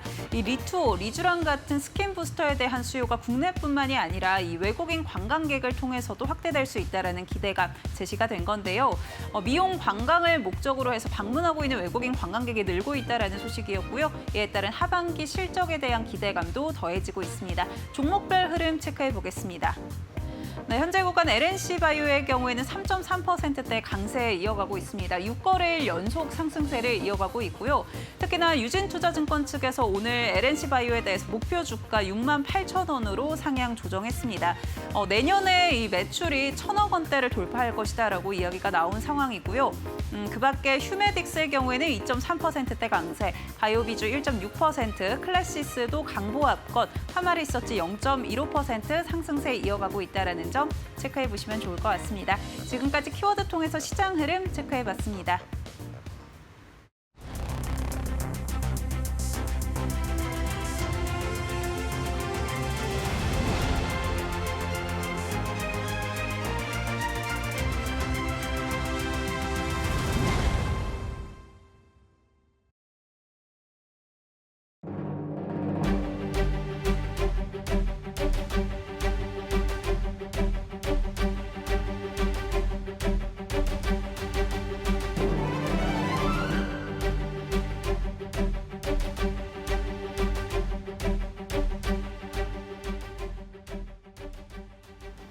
김태훈의 업종 진단 시간으로 이어가 보도록 하겠습니다. 우리 시장에서 주목해 볼 만한 업종 그리고 우리가 앞으로 주목해야 하는 업종에 대해서 전문가님의 깊이 있는 분석을 들어보는 시간입니다. 오늘 이데일리 온의 김태훈 파트너 함께합니다. 안녕하세요. 네, 반갑습니다. 오늘 저희가 짚어볼 섹터는요. AI 진단과 관련된 섹터를 짚어볼까 합니다. 유망 섹터로 선정을 한 이유가 궁금한데 어떠한 점을 주목하셨을까요? 네, 예전에 제가 이제 2000년대 초반에 증권사에 있을 때 네. 그때 다음이라는 종목이 상장을 했습니다. 근데 인터넷 쇼핑이니 뭐 인터넷 이메일 서비스니 이런 것들이 잘 모를 때죠, 사람들이. 저희들도 이제 연식이 있어 저 젊은 사람인데도 불구하고 좀 몰랐습니다. 그래서 그 다음이라는 회사가 상장을 한 이후에 인터넷 업체라는 게 온라인 네. 쇼핑을 통해서 돈을 버는 거. 근데 그리고 나서 한 3년인가 상장 이후 3년 동안 다음이 적자를 계속 이어왔습니다. 그러다가 4년 차쯤 되면서 흑자로 돌아섰는데 그 흑자폭이 아주 엄청난 흑자폭을 나타냈어요. 제조업체를 저희들이 이제 그때 대부분 이제 제조업체였었는데 제조업체를 분석했을 때 나온 수익률보다도 이 인터넷 업체가 굉장히 컸습니다. 그렇듯이 새로운 신기술을 기반해서 나온 산업, 이런 새로운 시장, 이쪽을 분석하면 아주 큰 수익을 아주 싼 가격에 가져갈 수도 있는 기회를 잡기도 합니다. 이 AI 진단도 같은 이치죠. 왜냐하면 이 AI라는 기술과 또 우리의 의료 기술이 발전하면서 ICT의 기술과 의료 기술이 접합, 그러니까 콜라보레이션을 하면서 만들어진 그런 새로운 신시장이고 또 이 신기술을 기반으로 한 시장입니다. 그러다 보니 AI 진단 쪽은 아직은 뭐 흑자를 내는 기업들이 거의 없습니다. 그래서 대부분 적자죠. 적자다 보니 뭐 주가도 굉장히 낮게 형성되어 있습니다. 그래서 여러분들에게도 지금 당장은 좀 불확실성이 좀 크고 불안한 감, 뭐 그런 감을 많이 주지만 장기적으로 봤을 때 여러분들에게 좋은 투자처로서의 역할을 해줄 그런 새로운 섹터이기 때문에 오늘 소개해 드리는 겁니다. 네, 알겠습니다. 지금은 성장에 대한 기대감 속에 주목을 하는데 이게 실적으로 또 이게 여겨지게 된다면 그거에 대한 기대감이 주가를 아주 강하게 들어 올리는 요인으로 작용할 것이다라고 이야기를 해주셨습니다. 어떤 종목을 좀 봐야 될지 살펴봤는데 역시 가장 먼저 루닛을 선정을 해주셨어요. 네. 뭐 AI 진단의 대장주라고 할 수 있겠죠? 네. 그 여러분들이 이제 루닛에 대해서 이제 많이 접해봤을 겁니다. 네. 왜냐하면 상장 초기에 이게 뭐 거의 한 10배 정도, 그러니까 1000%가 올랐습니다. 1000%. 그 6개월 사이에 1000% 정도 올랐고 그 이후로 주가가 꾸준히 2년 동안 흘러내렸어요. 네. 그런데 그 흘러내리는 가운데서도 이 회사가 갖고 있는 그 나름대로의 어떤 그 스토리랄까요? 새로운 기술을 기반으로 해서 계속 뭐 아스트라제네카나 이런 세계적으로 유명한 그 다국적 제약사들과 같이 일을 하면서 그 코어를 한다는 그런 그 공시들을 계속 내놨습니다. 그러면서 이 뭔가 좀 돈을 벌 것 같은 그런 분위기를 조성했고 참 몇 개월 전에 한 2천억 정도 규모의 유상증자도 시장에서 했습니다. 그런데 그렇게 하면서 이 그 뉴질랜드에 있는 이런 똑같은 AI 진단 쪽 하는 업체인데 이 볼테라 뭐 테크놀로지라는 회사를 인수를 하는데 2,525억이라는 현금이 지급이 됐습니다. 그러면서 자연스럽게 유상증자와 함께 이 뭐 부채까지 일으킨 돈이 고스란히 해외로 빠져나갔죠. 그런데 그렇게 해서 인수한 볼테라는 100% 자회사로 갖고 있으니까 이제 지분법 수혜를 받습니다. 그래서 올해 2분기 때 사상 최대 매출액을 올렸는데 단기 순손실도 사상 최대인 것 같습니다. 그렇기 때문에 이 루닛이라는 회사는 여러분들에게 아마도 희망 고문이라는 말을 가장 많이 듣게 한 종목일 겁니다. 지난 약 2년 동안 주가가 계속 흘러내렸기 때문에 그렇죠. 그러다 보니 똑같이 AI 기술을 기반으로 해서 만들어진 영상 진단 회사라도 이 루닛과 그러니까 처음에 이 시장에 들어와서 이런 AI 영상 진단이라는 기술을 시장에 알리고 투자자들에게 알려줬던 루닛이라는 회사와 앞으로 지금 이 소개해드릴 회사들하고는 확실히 좀 차이가 나는 것 같습니다. 루닛은 여러분들에게 좀 전에 말씀드렸듯이 이 희망 고문을 하는 종목이었다면 앞으로 제가 설명을 드리는 종목들은 그렇지 않을 겁니다. 일단 루닛이라는 종목은 저 스스로도 굉장히 좀 불신하는 업체고 그러다 보니 매수가를 지금 제시해달라고 해서 제시해드리지만 별로 신빙성 없어 보입니다. 매수가 43,000원에 목표가 6만 원, 그다음에 손절가는 4만 원. 이게 단기적으로 나타날 수 있지만 이런 주가를 계속 유지하기 위해서는 흑자를 내야 됩니다. 그리고 흑자를 내겠다는 여러 가지 뉴스를 내놓지만 그 뉴스가 실질적으로 수익과 연결되지 않는 호재성 재료라면 그거는 그냥 재료로서 소멸돼 버리는 것이죠. 이런 부분을 투자자 스스로가 공부하면서 잘 구분할 줄 아셔야 됩니다. 루닛의 지난 2년 동안에 공시했던 내용들을 가만히 되짚어 보신다면 여러분이 이런 신기술을 기반으로 새로 상장한 종목이 과연 앞으로 돈을 벌어주면서 주가가 우상향할 수 있는지 이런 부분을 걸러낼 수 있는 그런 좋은 종목으로 공부가 될 것입니다. 그러면 루닛은 지금 우리가 접근해 볼 만한 종목보다는 공부하고 이러한 종목을 조금은 주의하자. 네. 그러한 네. 느낌으로 가지고 오신 거죠. 이 시청자들께서 다음이라는 이야기를 해서 다음과 비슷한 종목을 어떠한 종목을 들고 오셨을까 기대를 지금 좀 많이 하고 있거든요. 네. 네, 두 번째 종목 어떤 종목일까요? 그 JLK라는 업체인데요. JLK 이름이 좀 요. 생소하실 겁니다. 네. 이 업체 같은 경우 인공지능 AI 기술을 갖고 이것도 진단, 영상 진단을 하는 업체입니다. 네. 그런데 영상 진단 업체가 이제 요 근래에 많이 상장을 했어요. 상장을 많이 하다 보니 고만고만해 보이긴 하지만 이 JLK라는 업체는 확실하게 타겟팅된 고객들을 갖고 있는 업체입니다. 이 업체가 갖고 있는 이 기술은 기본적으로 뇌졸중을 진단하는 그런 기술인데요. 뇌졸중 진단 솔루션이라고 부를 수 있는데 이 뇌졸중이라는 것은 여러분 잘 아시다시피 좀 나이가 많은 노인들 층에서 많이 발생하고 특히나 우리나라나 일본이나 미국 같은 또 EU 같은 이런 선진국들 노인 인구가 많고 또 부유층 소비 여력이 있는 노인들이기 때문에 이런 진단에 돈을 투자할 수 있는 노인들이 대부분 많이 이런 쪽 서비스를 받게 됩니다. 그래서 이 JLK의 실적은 꾸준히 좋아지고 있고 하지만 아직 규모의 경제를 달성하지 못했기 때문에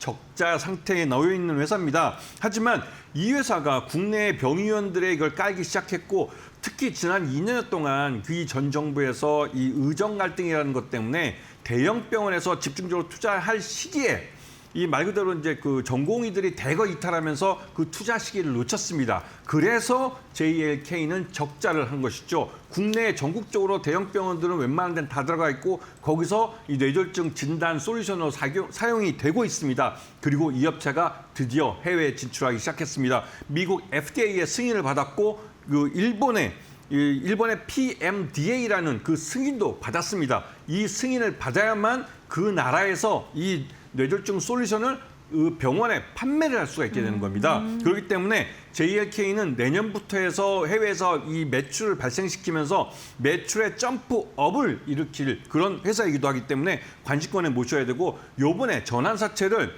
119억을 발행하는 데 성공했습니다. 119억을 투자해준 투자자를 잡았다는 것이죠. 그리고 이 회사는 매수가 6,300원, 목표가 12,000원, 손절가는 6,000원을 제시해드리는데요.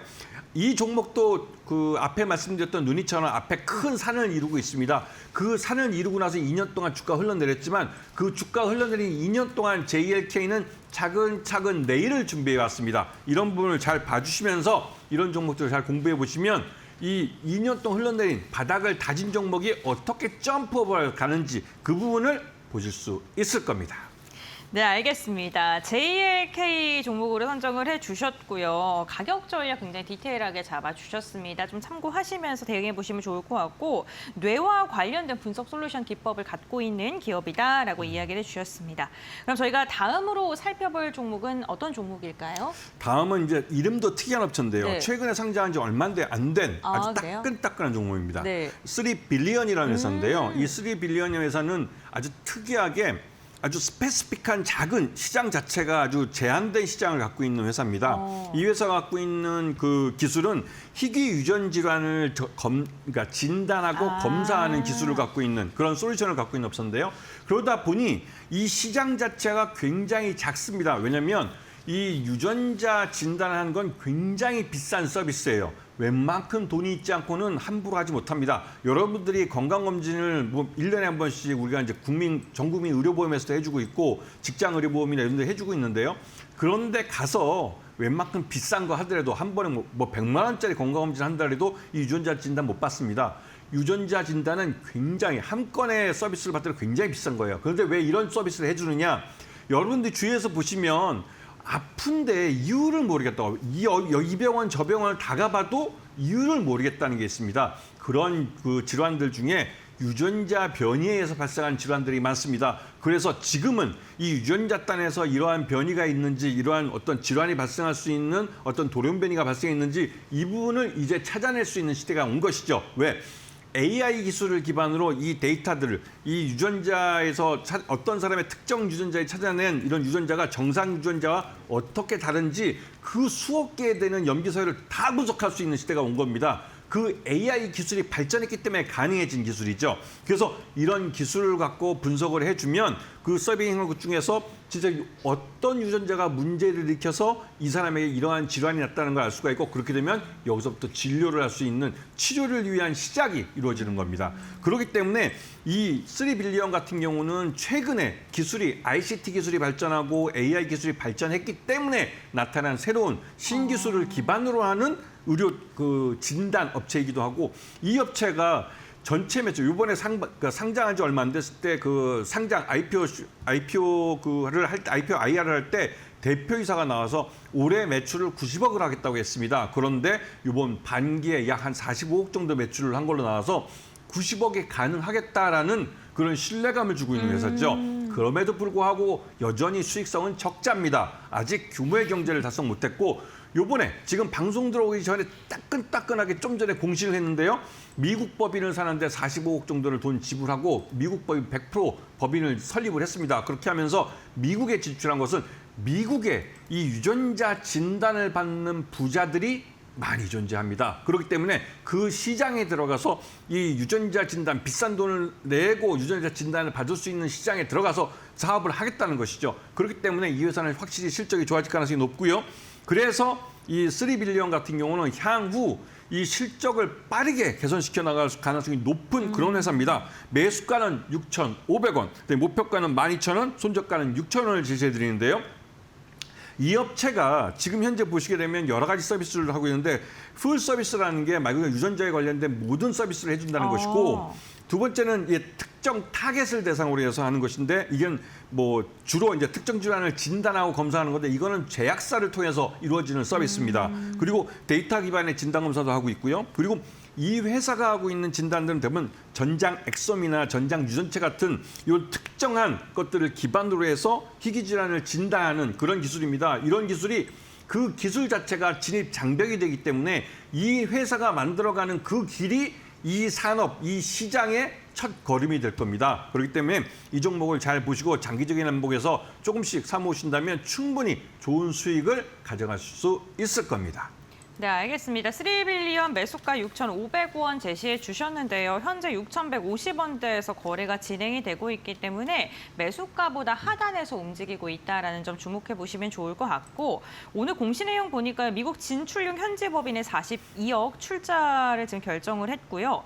임상검사 미국에서 실험실 표준이랑 병리학회 인증을 보유하고 있기 때문에 현지에서 사업이 가능하다 뭐 이러한 코멘트도 달리고 있으니까 참고해 보시면 좋을 것 같습니다.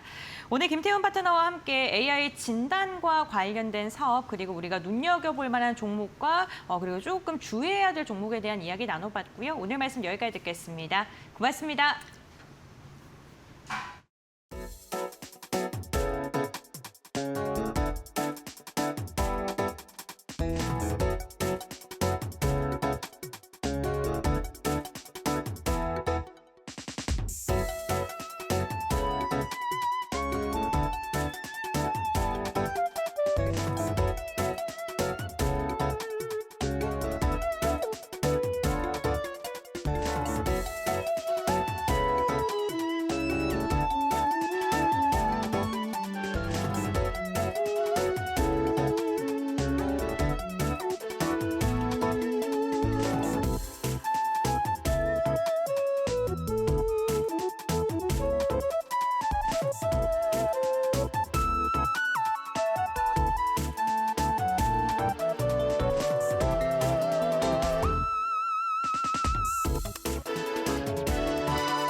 미국 조지아주에서 현대차와 LG에너지솔루션의 합작 배터리 공장에서 발생한 첩보 구금 사태가 단순한 고용법 위반을 넘어 대규모 해외 투자의 구조적 취약성을 드러냈다는 지적이 나오고 있습니다.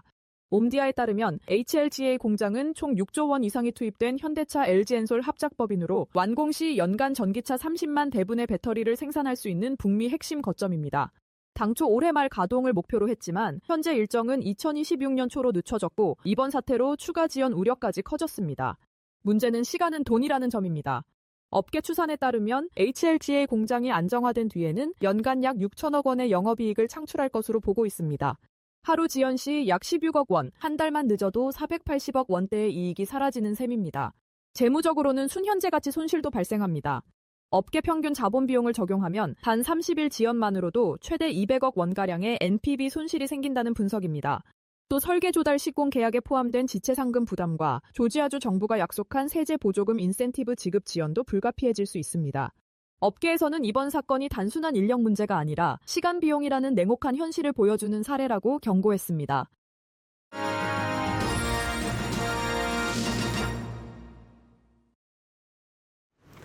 네, 장 마감 동시효과 구간에 들어와 있습니다. 라스트 찬스 들어가 보도록 할게요. 오늘도 두 분 모셨고요. 우리드홀딩스 권영우 대표, SK증권 영업부 금융센터 이청원 차장 함께합니다. 어서 오십시오. 안녕하세요. 네, 오늘 코스피 코스닥 양 시장 6거래일 연속 강세 흐름 이어갔습니다. 먼저 권 대표님께서는 시장 어떻게 평가하셨을까요? 오늘 시장 일단 되게 간만에 좀 좋게 상승이 나왔는데 좀 의미가 있었다라고 보여지는 게 뭐냐면 코스피 지금 상단, 그 박스권 상단에서 외국인 순매수가 들어온 게 지금 거의 오랜만에 이렇게 들어왔거든요. 그래서 코스피 200에 대한 어떤 선물도 지금 4,500억어치 정도 매수세가 들어왔는데 아무래도 금리 인하에 대한 기대감이 지금 계속 작용을 하는 것 같고요. 그래서 브로드컴 실적 성장 기대감이라든지 오늘 있어진 이제 삼성전자랑 하이닉스가 마벨의 CXL 통과했다는 소식으로 반도체 주들도 좀 강세가 나왔던 부분이 있었고 지금 국내 증시 같은 경우에는 금리 인하 기대감도 당연히 있지만 무엇보다도 지금 대주주 양도세 기준에 대해서 어제 장 후반부부터 이제 이재명 대통령이 완화에 대해서 검토를 하겠다라고 이제 얘기를 하면서부터 본격적으로 장 마감 때 이제 수급이 들어오기 시작해서 오늘까지도 일단 이런 흐름이 이어지는 모습이 나타나고 있습니다. 그만큼 국내 증시는 지금 세제 개편안에 대해서 굉장히 좀 무게를 두는 것 같고요. 외국인 입장에서도 이제 앞으로 코스피 지수가 세제 개편안이 좀 완화가 된다면 좀 상방에 무게를 두는 그런 패턴이 나오고 있는 것 같고요. 그래서 지금 업비트 UDC 2025가 개최가 되면서 가상화폐 관련주들도 좀 수급이 들어오고 있습니다. 그래서 향후에 지금 시장 흐름은 어쨌거나 세제 개편안이 무리 없이 이렇게 진행이 된다라고 했을 때 금리 인하 기대감과 같이 맞물려서 이제 좀 수혜를 볼 수 있는 섹터, 그러니까 돌아가면서 뭐 반도체부터 시작을 해서 제약바이오, 로봇, 2차 전지 이렇게 순환매 장세가 좀 나타날 수 있겠다라고 말씀드리고 싶습니다. 네, 앞으로 순환매 장세가 계속 나타날 것으로 보이는 상황. 그리고 미국 브로드컴의 실적 성장 기대감 속에 반도체 섹터도 강세를 계속 보이고 있는데요. 앞으로의 흐름 기대해 보도록 하겠습니다. 사장님께서는 오늘 시장 어떤 포인트 주목하셨을까요? 오늘 시장 참 기분 좋게 지금 올라가는 거죠. 이게 지난주에 한번 선물 시장에서 외국인들이 강하게 들어왔고요. 그리고 오늘 증시는 사실상 어제 장 후반부터 연속성이 이어지고 있습니다. 어제 장 후반 대략 마감 1시간 정도 전부터 코스피 기준으로 지수가 갑작스럽게 팡 올랐죠. 3,225포인트 정도까지 올랐는데 그게 오늘 장 초반에는 약간 눌렸다 할지라도 이후로 선물 시장에서 외국인들이 이렇게 들어오고요. 콜옵션 같은 경우에는 외국인들이 30억 원이나 장 초반에 매도세를 보였었는데 그걸 전부 다 회수를 합니다. 덕분에 시장은 종가까지 가파르게 올라가고 있다는 거. 이러한 가운데 상법 개정안을 기반으로 하고 있는 대주주 양도세가 50억 원으로 거의 확정이 되는 듯한 그런 분위기가 시장에 유입이 되다 보니까 시장은 거침없이 올라갑니다. 그리고 아마 이러한 흐름이라면 이번 주는 선물 옵션 동시만기가 있습니다. 어제 시장의 변동성은 적지 않았고요. 오늘은 확실히 큽니다. 내일도 일정 부분 변동성이 커질 수 있다 한다면 이번 주 목요일 안에 코스피는 적어도 지난 7월 31일에 기록했던 3,288포인트. 전 이거는 꼭 넘어갈 것이다 라고 생각을 하고요. 개인적으로 오늘 시장은 변화 양상이 있었습니다. 기존에 잘 갔던 섹터들, 특히 조선이라든지 조선 기자재 쪽 여기가 휘청거리면서 반도체가 올라옵니다. 그중에서도 삼성전자, SK 하이닉스 역시나 오름세를 보이고 있는 모습이긴 하나 그것보다 그 아래에 있는 소재나 부품, 장비 쪽이 치고 올라가는 거죠. 덕분에 시장은 역시나 이렇게 올라갈 것이고 시장이 결국에는 지금과 같은 랠리를 보인다면 반도체가 주가 되는 그런 시장이 뚜렷하게 나타나지 않을까 그리 보여집니다. 우리가 지금 시점에서 기대하는 것은 1차적으로 7월 31일에 기록한 3,288포인트인데요. 저는 개인적으로 이번 달 안에 코스피가 사상 최고치 경신도 가능할 것이다. 그렇게 생각을 하고 있습니다. 네. 그래서 시장은 계속해서 긍정적으로 볼 것을 권해드리겠고 시가총액 상위 종목군들의 오늘 움직임이 참 좋습니다. 내심 걱정이 되었던 게 두 개가 딱 있었는데 하나가 LG 에너지 솔루션 그리고 또 하나가 현대차. 다른 이유는 아닙니다. 미국에서의 불법 비자 혹은 이민 관련한 부분들이 엮이면서 이들의 주가가 어떻게 될까. 우선 어제 같은 경우에는 현대차는 조금 밀렸습니다만 LG엔솔은 나름대로 잘 버텼고요. 오늘 주가가 나름대로 반등하는 양상이 나왔다라고 하는 것은 기존에 제기가 되었던 공장의 가동이 일시적으로 중단이 되면서 나타나게 되는 생산량의 감소라고 하는 그 측면이 주가에는 다행스럽게 큰 부담으로 작용하지는 않는 듯한 그런 모습입니다. 특히나 현대차 같은 경우에는 여전히 미국에서의 판매량이 지금 괜찮죠. 특히나 EV 전기차라든지 하이브리드 쪽에서만큼은 그래도 미국에서의 판매량이 계속해서 증가하는 그런 모습이었는데 주가가 오늘 나름대로 잘 버텼다라고 하는 것은 여기에서 나타나는 충격은 크지 않을 것이다라고 하는 것. 그리고 LG엔솔 같은 경우에는 2차전지 셀 업체들 같은 경우에는 결국 생산량이 확보가 되기 위해서는 전기차 판매가 늘어나야 되는데 그게 조금은 둔화되는 그런 양상으로도 볼 수 있기 때문에 네. 한편으로 비용의 절감 효과도 견인하는 게 아닌가 그리 보여집니다. 전체적으로 시장은 우리 모두가 느끼는 것처럼 참 좋고요. 이 흐름은 기본적으로 내일 모레 선물 옵션 동시 만기까지는 이어질 겁니다. 시장은 계속해서 긍정적으로 바라볼 것을 권해드리겠고 그 가운데 반도체 특히 실적이 잘 나오고 그리고 오늘 같은 경우 52주 신고가가 나온 기업들이 꽤나 있습니다. 장비 기업들 중에 가장 눈에 보였던 것은 테스라라고 하는 기업이었는데요. 마찬가지로 52주 신고가가 지금 시점에서 나오는 기업들은 선제적으로 실적이 어느 정도를 받쳐준다라고 생각을 하시면 좋을 것 같습니다. 그래서 그쪽으로 여러분들이 조금 더 집중하자 그런 이야기 전해드리겠습니다. 네, 흐름 좋은, 분위기 좋은 반도체 쪽 관련해서 어떤 기업들 집중하면 좋을지까지 조금 조언을 주셨습니다. 시장은 전반적으로 긍정적으로 바라보는 의견이 현재 우세한 상황. 코스피 지수 1%대 강세 마감 기다리고 있습니다. 오늘 장중에 3,258포인트까지 고점 높였다가 또 현재 동시효과 구간에서 3,262포인트까지 고점을 더 높여지는 모습입니다. 전거래일 대비 42포인트 이상 끌어올립니다. 코스닥의 경우에도 0.6%대 탄력 받아가고 있습니다. 0.7% 전일 대비 오른 824포인트 마감 기다립니다. 코스피 200도 1.5%대 강세입니다. 오늘 코스피 쪽에서 외국인과 기관의 동반 매수 우위 포착이 되고 있고요. 외국인이 5천억 원대, 기관도 3천억 원대 매수 우위입니다. 반면 개인이 9천억 원 이상 덜어냈습니다. 코스닥에서도 외국인과 기관은 동반 매수 우위였습니다. 우리 시장 마감합니다.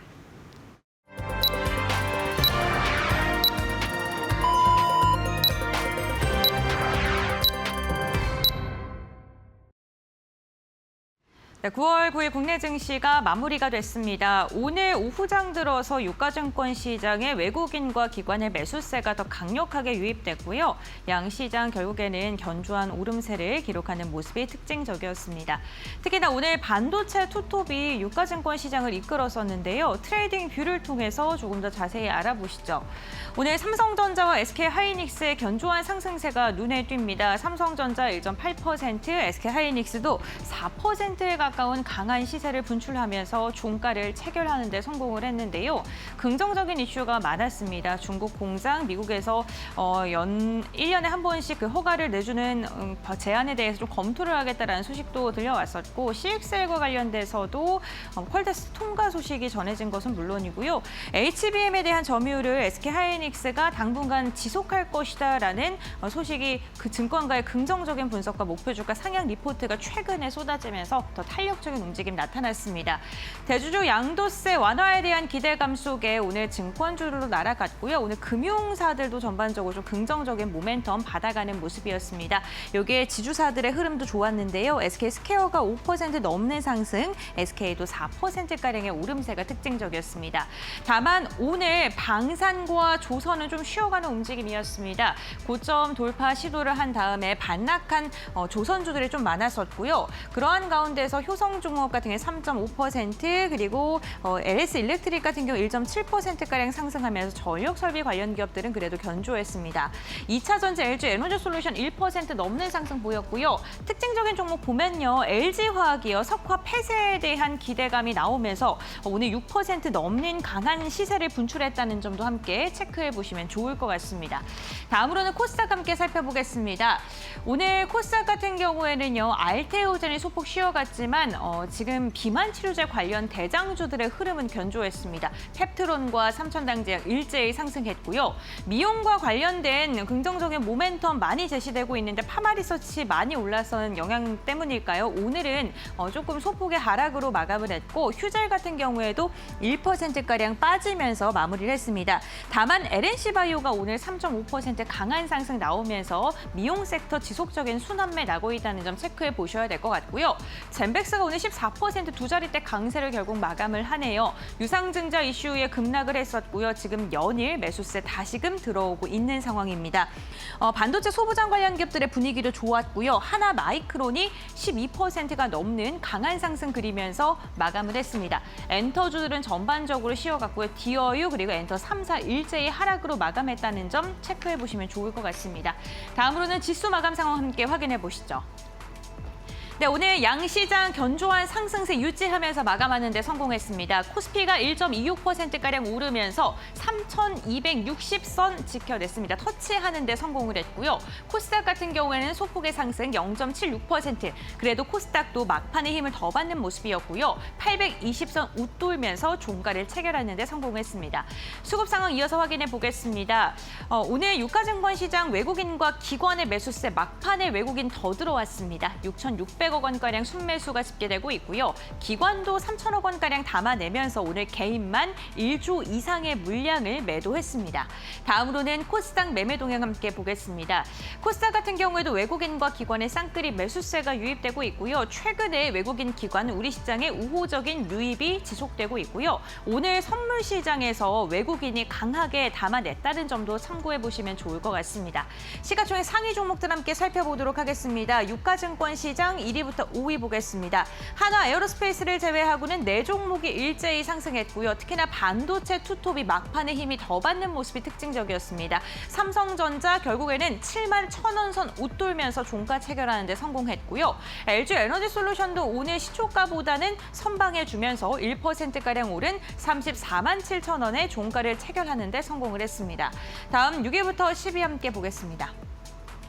네, 오늘 현대차와 기아 일제히 상승을 했고요. KB금융이 역시나 종가 부근에 탄력 더 받으면서 3% 넘는 상승을 그리면서 마감을 했습니다. 오늘 방산과 조선이 조금은 약했던 만큼 HD 현대중공업은 1% 이상 빠졌습니다. 다음 코스닥 함께 보도록 하겠습니다.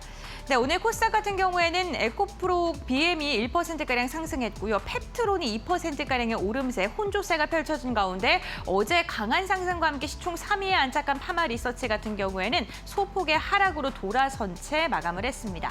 다음으로는 6위부터 10위 함께 보겠습니다. 네, 6위부터 10위 보면요. ABL바이오가 2.6% 역시나 혼조세가 특징적이고요. 레인보우 로보틱스도 막판에 아래꼬리 달면서 회복해주는 모습이 나왔습니다. 네, 이렇게 오늘 국내 증시 마감 상황까지 확인을 해봤고요. 외환 시장의 흐름도 한번 살펴보도록 하겠습니다. 우리은행의 최진호 연구원 연결해 보겠습니다. 안녕하십니까? 예, 안녕하십니까. 최진호입니다. 네, 연구원이 오늘 환율 시장은 어떻게 흘러갔을까요? 예, 금일 달러 환율은 전일보다 4.1원 내린 1,386.5원에 개장을 했습니다. 지난주 미국 고용지표가 쇼크스뉴로 발표된 후에 어제는 사실 이렇다 할 중요한 지표는 없었는데요. 그러면서 시장에서는 연준의 기준금리 인하 기대를 소화하면서 위험통화 강세로 이어지는 모습이었습니다. 오전에 원화를 포함한 아시아 통화들이 전반적으로 강세를 보였고요. 프랑스나 일본의 정치 불안이 외환시장에 미치는 영향은 제한적인 상황입니다. 먼저 중국 위안화 같은 경우에는 예상보다 고시환율이 오늘 낮은 수준으로 절상되었고요. 일본에서는 이시바 총리가 사임 의사를 밝히면서 정치 불안정과 엔화 약세에 대한 우려가 남아있었는데요. 다행스럽게도 금일 엔화는 안정적인 흐름을 유지했습니다. 그리고 프랑스의 바이루 총리가 신임을 얻는데 실패하면서 유로화 약세에 대한 우려도 있었는데 이렇게 전반적으로 프랑스나 일본의 이런 정치적인 이슈들이 외환시장에 미치는 영향은 상당히 제한적인 흐름을 보였습니다. 그래서 달러 환율도 이런 시장 안정세에 힘입어서 오전 장중에 1,384원까지 레벨이 낮아지기도 했습니다. 하지만 장중에 이제 달러 환율이 레벨을 이제 추가적으로 계속 낮추지는 못했는데요. 강한 결제 수요가 이어지면서 1,380원 중후반대를 중심으로 횡보하는 모습을 보였습니다. 현재 미국 연방기금리 선물 시장에서는 연내 기준금리 인하를 3회까지도 바라보고 있는 상황이고요. 여기에는 이제 9월 FOMC에서 B컷, 그러니까 50bp 인하 기대도 11% 정도 포함되어 있습니다. 따라서 미국 통화 정책만 놓고 본다면 이제 이런 기대 때문에 달러는 레벨이 확 낮아질 것 같지만 달러에 대한 그런 실수요가 이 환율의 하단을 지지하는 것으로 보이고요. 전반적으로는 기존의 달러 환율의 박스권인 1,380원에서 1,390원의 흐름이 계속 유지되는 그런 모습을 보이다가 금일 서울 외환시장 15시 30분 종가는 1,387.9원을 기록했습니다. 이상입니다. 네, 그렇군요. 근데 박스권의 레벨이 조금은 다운된 듯한 분위기입니다. 그렇다면 앞으로 환율 저희가 조금 꼼꼼하게 체크해 봐야 될 수치라던가 그런 게 있으면 어떤 게 있을까요? 네, 이번 9월 FOMC에서 연준의 기준금리 인하가 거의 확실해지면서 달러 환율의 상단은 확실하게 눌러주는 그런 효과가 좀 나타나고 있는 것으로 보입니다. 하지만 이 환율의 하단이 또 시원하게 낮아지느냐라고 놓고 보게 되면 그런 모습은 또 아닌데요. 특히나 이제 이번 주 같은 경우에는 미국의 고용 지표만큼이나 중요한 물가 지표들이 좀 대기하고 있어서 그런 것 같습니다. 먼저 내일 10일에는 미국의 이제 8월 생산자 물가가 먼저 발표될 예정이고요. 그 다음 날인 11일에는 소비자 물가가 발표될 예정인데요. 이 두 가지 모두 시장의 컨센서스에 부합하는 정도로만 발표가 된다면 달러원 환율의 하단도 조금은 더 낮아질 것으로 보입니다. 다만 여기서 중요한 거는 이 소비자 물가의 내용이다라고 이렇게 판단을 하고 있는데요. 최근에 발표되는 이제 경기 관련된 지표들, 그러니까 대표적으로 미국의 ISM 지수 같은 것을 좀 보시게 되면요, 제조업보다는 서비스업이 상대적으로 지금 견조한 편입니다. 그리고 이런 경기의 흐름은 물가로도 좀 반영이 되는데요. 실제 미국 소비자 물가에서 서비스업 물가의 기여도가 전체 상승률의 한 80% 정도를 차지하고 있는 상황입니다. 특히나 이 서비스업이라는 것은 경기에 비탄력적이라는 좀 특성이 있는데요. 그렇기 때문에 미국의 고용 둔화에도 불구하고 서비스 물가가 떨어지지 않는다면 전체 물가가 쉽게 떨어질 수 없다라는 것을 반증하는 것이기도 합니다. 그래서 만약에 이런 상황이 전개된다면 연준이 기준금리를 낮춰가는 과정에 있어서 이런 걸림돌로 작용할 만한 그런 요인들이고요. 그래서 이번 9월 FOMC에서는 뭐 기준금리 인하가 거의 확실해 보이긴 하지만 과연 연준 위원들이 내년의 통화 정책에 대한 향방은 어떻게 보고 있는가 하는 것을 좀 주목해 볼 필요가 있겠습니다. 그래서 이번에 발표되는 점도표를 통해서 시장의 기대와 눈높이를 맞춰가는 그런 과정이 진행될 것으로 보고 있습니다. 이상입니다. 네, 알겠습니다. 역시나 물가 지표 그리고 9월 FOMC에서 진행되는 회의에서 점도표를 어떻게 제시하는지에 따라서 환율의 방향성이라던가 하단이 조금은 정해질 수 있다라고 이야기를 해주셨습니다. 이 부분 참고하시면서 대응해 보시면 좋을 것 같습니다. 오늘 말씀 여기까지 듣겠습니다. 고맙습니다. 감사합니다.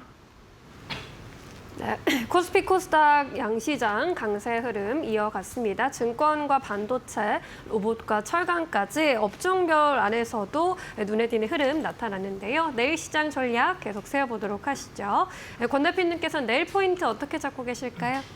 일단 이번 주에 PPI 지표 발표도 있고 CPI 지표도 발표가 있기 때문에 미증시에서 외국인이 이 물가 지표에 대한 그 발표를 앞두고 경계감이 확산되든지 아니면 어떤 금리 인하에 대한 그 확정적인 그런 분위기 속에서 계속 상승을 이어나갈지는 오늘 좀 미증시에서 뚜껑을 열어봐야 될 것 같고요. 지금 어쨌거나 금리 인하 확률이 거의 99%, 100% 가까이 되기 때문에 우리가 금리를 인하했을 때 수혜를 입을 수 있는 섹터를 적극적으로 공략하는 것은 맞다고 보고 있습니다. 그래서 이제 반도체가 오늘 올랐으면 내일 조정이 나올 수 있고요. 그리고 오늘 못 올랐던 섹터들, 예를 들면 2차 전지 섹터라든지 그러니까 이런 쪽으로 금리 인하에서 수혜를 받을 수 있는 섹터 중에서도 그러니까 이벤트성이 있는 그런 섹터에 좀 관심을 가져보는 게 좋을 것 같습니다. 내일 이제 K 배터리 쇼가 있기 때문에 이 2차 전지 관련해서 양극재, 음극재, 그리고 활물질이라든지 전해질, 분리막 이런 쪽 관련해서 소재주들이 그 전시회를 엽니다. 그래서 이런 부분에 있어서 이벤트성으로 2차 전지 쪽으로도 우리가 금리 인하 수혜 섹터이기도 하기 때문에 반응이 한 번씩 들어올 수 있겠다라는 관점으로 접근을 해보시는 게 좋을 것 같고 또 오픈 AI가 한국에 내일 한국 사무소를 설립을 합니다. 그러면 이제 IT 쪽에서도 오픈 AI랑 협업을 했었던 네이버라든지 카카오, IT 계열 쪽으로도 좀 수급이 들어올 수 있다는 거 좀 체크해 보시면 좋을 것 같고, 또 이제 TSMC가 8월 매출 발표가 있습니다. 이 관련해서 이제 매출 발표가 좀 좋게 나온다면 에이징랜드라든지 좀 관련사들이 좀 급등이 좀 나올 수 있다. 그렇게 좀 일정들을 체크하시면서 시장을 좀 대응하시면 좋을 것 같습니다. 네, 금리나 수혜주 쪽 주목해보자라는 의견 주셨고 또 섹터별로 이벤트가 있는 쪽은 특히나 관심 필요할 것 같습니다. 사장님께서는 어떤 포인트 집중하고 계실까요? 네, 시장이 어느 정도 선에서 마무리될까? 딱 그게 저는 어쨌거나 우선은 포인트인데요. 오늘 시장이 3,230포인트 정도만 하더라도 시장의 변동성은 한 번은 확대가 되어야 되는데라고 생각을 했으나 종가가 이렇게까지 확대가 되어버린 거죠. 덕분에 현재 파생상품 시장의 결제 월별 기준으로 콜옵션들이 매우 정상적으로 가격을 지금 형성을 하고 있습니다. 이렇다면 내일은 아마 시장이 종가 기준으로 오늘 3,260포인트 이 정도 선에서 저는 마무리가 될 것 같습니다. 그리고 내일은 꽤나 조용한 시장의 한편으로 흘러갈 것이다 그렇게 생각을 하나, 오늘 명확하게 우리가 알 수 있는 것은 시장이 올라갈 때 강하게 치고 올라갔던 섹터가 반도체였다는 거죠. 그렇다면 이후로 시장이 더 개선이 되었을 때 1차적으로 움직일 섹터는 역시나 반도체가 될 것이다 라고 생각이 된다는 점에서 앞서 이야기를 드린 것처럼 실적이 지금 강하게 잘 나오고 있는 그런 반도체 기업들 중에 52주 신고가를 경신한 기업들은 고점이다라고 생각을 하기보다는 더 간다라고 생각을 하고 여러분들의 포트폴리오에 계속해서 비중을 확대할 것을 권해드리겠습니다. 네, 반도체 관련주 역시나 잘 가고 있는 종목들은 추가적인 관심 필요하다라고 이야기해 주셨습니다. 그렇다면 종목으로는 어떤 종목들 보고 계신지 여쭤보도록 할게요. 대표님 어떤 종목 들고 오셨을까요? 네, 저 오늘 기판 쪽 대덕전자 가지고 왔습니다. 이유는요? 네, 일단은 이 반도체 시장이 AI향에 맞물려서 어쨌거나 구조적인 성장을 지금 하고 있고, 지금 GPU나 HBM 등 AI 가속기 탑재율이 높아지면서 이 전력이라든지 발열이라든지 또 신호에 대한 안정성 요구가 지금 커지고 있습니다. 그걸로 인해서 고사양 부품 수요가 늘어나고 있는데, FCBJ 쪽은, 이 기판 쪽은 진입 장벽이 상당히 높습니다. 그런 측면에서 이 대덕전자가 가지고 있는 어떤 FCBJ, 이 기판 쪽에 대한 기술력, 그것이 이제 재평가가 될 가능성이 높다라고 보고 있고, 실적은 올해 2분기 그렇게 좋지 않았지만 3분기에 대해서는 어떤 실적 모멘텀도 가지고 있는 그런 종목이다. 이렇게 설명드리고 싶고요. 차트를 보면서 좀 설명드릴 건데, 네. 최근에 이제 박스권 상단, 코스피 지수랑 거의 비슷한 흐름으로 가고 있죠. 상단을 오늘 돌파하는 양봉 캔들이 나와주면서 어떻게 본다면 추가 상승에 대한 매력을 상당히 높이고 있습니다. 그렇기 때문에 대덕전자 지금 현재가 부근에서 접근을 하셔도 좋지만 넥스트장에서 좀 조정이 나온다면 음봉에서 매수 접근을 하셔서 목표가를 한 27,500원 정도로, 한 10% 정도로 짧게 잡으시고, 손절가는 22,000원, 21선을 이탈하는 시점인 22,000원 정도로 잡아드리도록 하겠습니다. 네, 반도체 쪽 특히나 기판 관련주 이야기가 오늘 많이 나오네요. 대덕전자는 27,500원까지 목표가 제시해 주셨으니까요. 잘 참고해 보시면 좋겠습니다. 차장님께서는 어떤 섹터 종목 보고 계십니까? 예, 저는 방산 쪽의 현대로템인데요. 방산이 좀 쉬는 듯한 모습을 보입니다. 그런데 하나 에어로스페이스나 현대로템 주가 흐름 한번 보게 되면은 최근 1개월간 방산과 관련된 매우 좋은 이야기가 없었음에도 불구하고 정말 조금씩 지금 올라가요. 덕분에 현대로템 같은 경우에는 신고가 경신이 지금 목조되어 있습니다. 언제 어떻게 좋은 이야기 하나만 딱 나오면 하나 에어로스페이스도 그렇고 현대로템도 그렇고 신고가는 결국에는 나올 것이다 라고 봅니다. 그리고 앞서 이야기 드린 것처럼 시장 흐름이 지금 괜찮습니다. 저는 개인적으로 시장의 조정이 2달 넘게 이어진 이 조정이 오늘부로 마무리되었다고 봅니다. 시장이 올라가는데 방산을 배제하고 올라갈 거라고 생각하지는 않고요. 방산 쪽에서도 실적이 계속해서 잘 나왔던 기업, 그중에서도 현대로템 올해 2분기에도 영업이익이 시장 컨센 대략 7% 정도 상회합니다. 디펜스 부분이 차지하는 매출액에서의 전체 비중은 조금 더 확대가 되고 있고, 이 K2에 대한 수요, 특히 러시아와 우크라이나의 전쟁이 마무리가 될 듯 한데 안 되다 보니까 동유럽 쪽에서는 수요가 다시 한번 늘어날 수 있는 그런 시점이 되었다라고 보여집니다. 결국 실적이 계속해서 잘 나오고요. 시장 상황에 조율돼 방산을 배제하고 시장은 오를 거라고 생각을 하지 않고 신고가를 경신할 수 있는 그런 자리에 있다라고 하는 점에서 현대로템을 우리가 다시 한번 공략하는 것은 매우 괜찮지 않을까 그리 보여집니다. 동사에 대한 목표 주가가 지금 특정 증권사에서 32만 원까지 나와 있는데요. 상당히 높죠. 하지만 거기까지 가는 것은 시간이 걸린다 하더라도 그 전에 대략 25만 원 정도를 목표 가격으로 잡으시고 손절 가격은 17만 원 제시해드리도록 하겠습니다. 네, 현대로템 신고가 경신을 넘어서 목표가 25만 원까지 제시해 주셨으니까요. 또 잘 참고해 보시면 좋을 것 같고요. 이제 내일 시장 한마디 요청해 보도록 하겠습니다. 대표님 어떤 의견 주시겠어요? 저는 오늘 계속 말씀드렸지만 비중을 확대하는 그런 시장이 지금 시장에서 비중을 확대하는 전략으로 가셨으면 좋겠다라고 해서 비중 확대하자 이렇게 말씀드리고 싶습니다. 네, 좋습니다. 사장님께서는요? 시장 상승에 계속 무게를 보라 그런 이야기 전해드리겠습니다. 네, 두 분 의견이 좀 합치된 부분이 많기 때문에 잘 참고해 보시는 것 중요할 것 같습니다. 내일도 두 분 의견 잘 참고하셔서 현명하게 대응해 보시길 바랄게요. 저희는 여기서 인사드리겠습니다. 고맙습니다.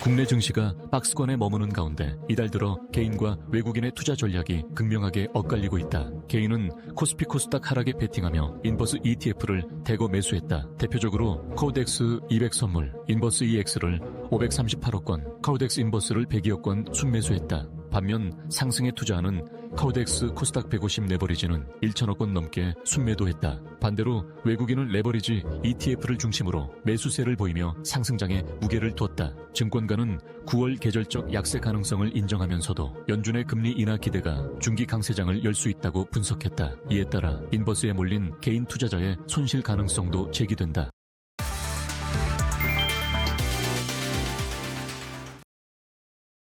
네, 오늘 저희가 준비한 소식은 여기까지입니다. 네, 내일 2시에 다시 인사드리겠습니다. 시청해주신 여러분 고맙습니다. 오늘도 내일도 파이널 샷.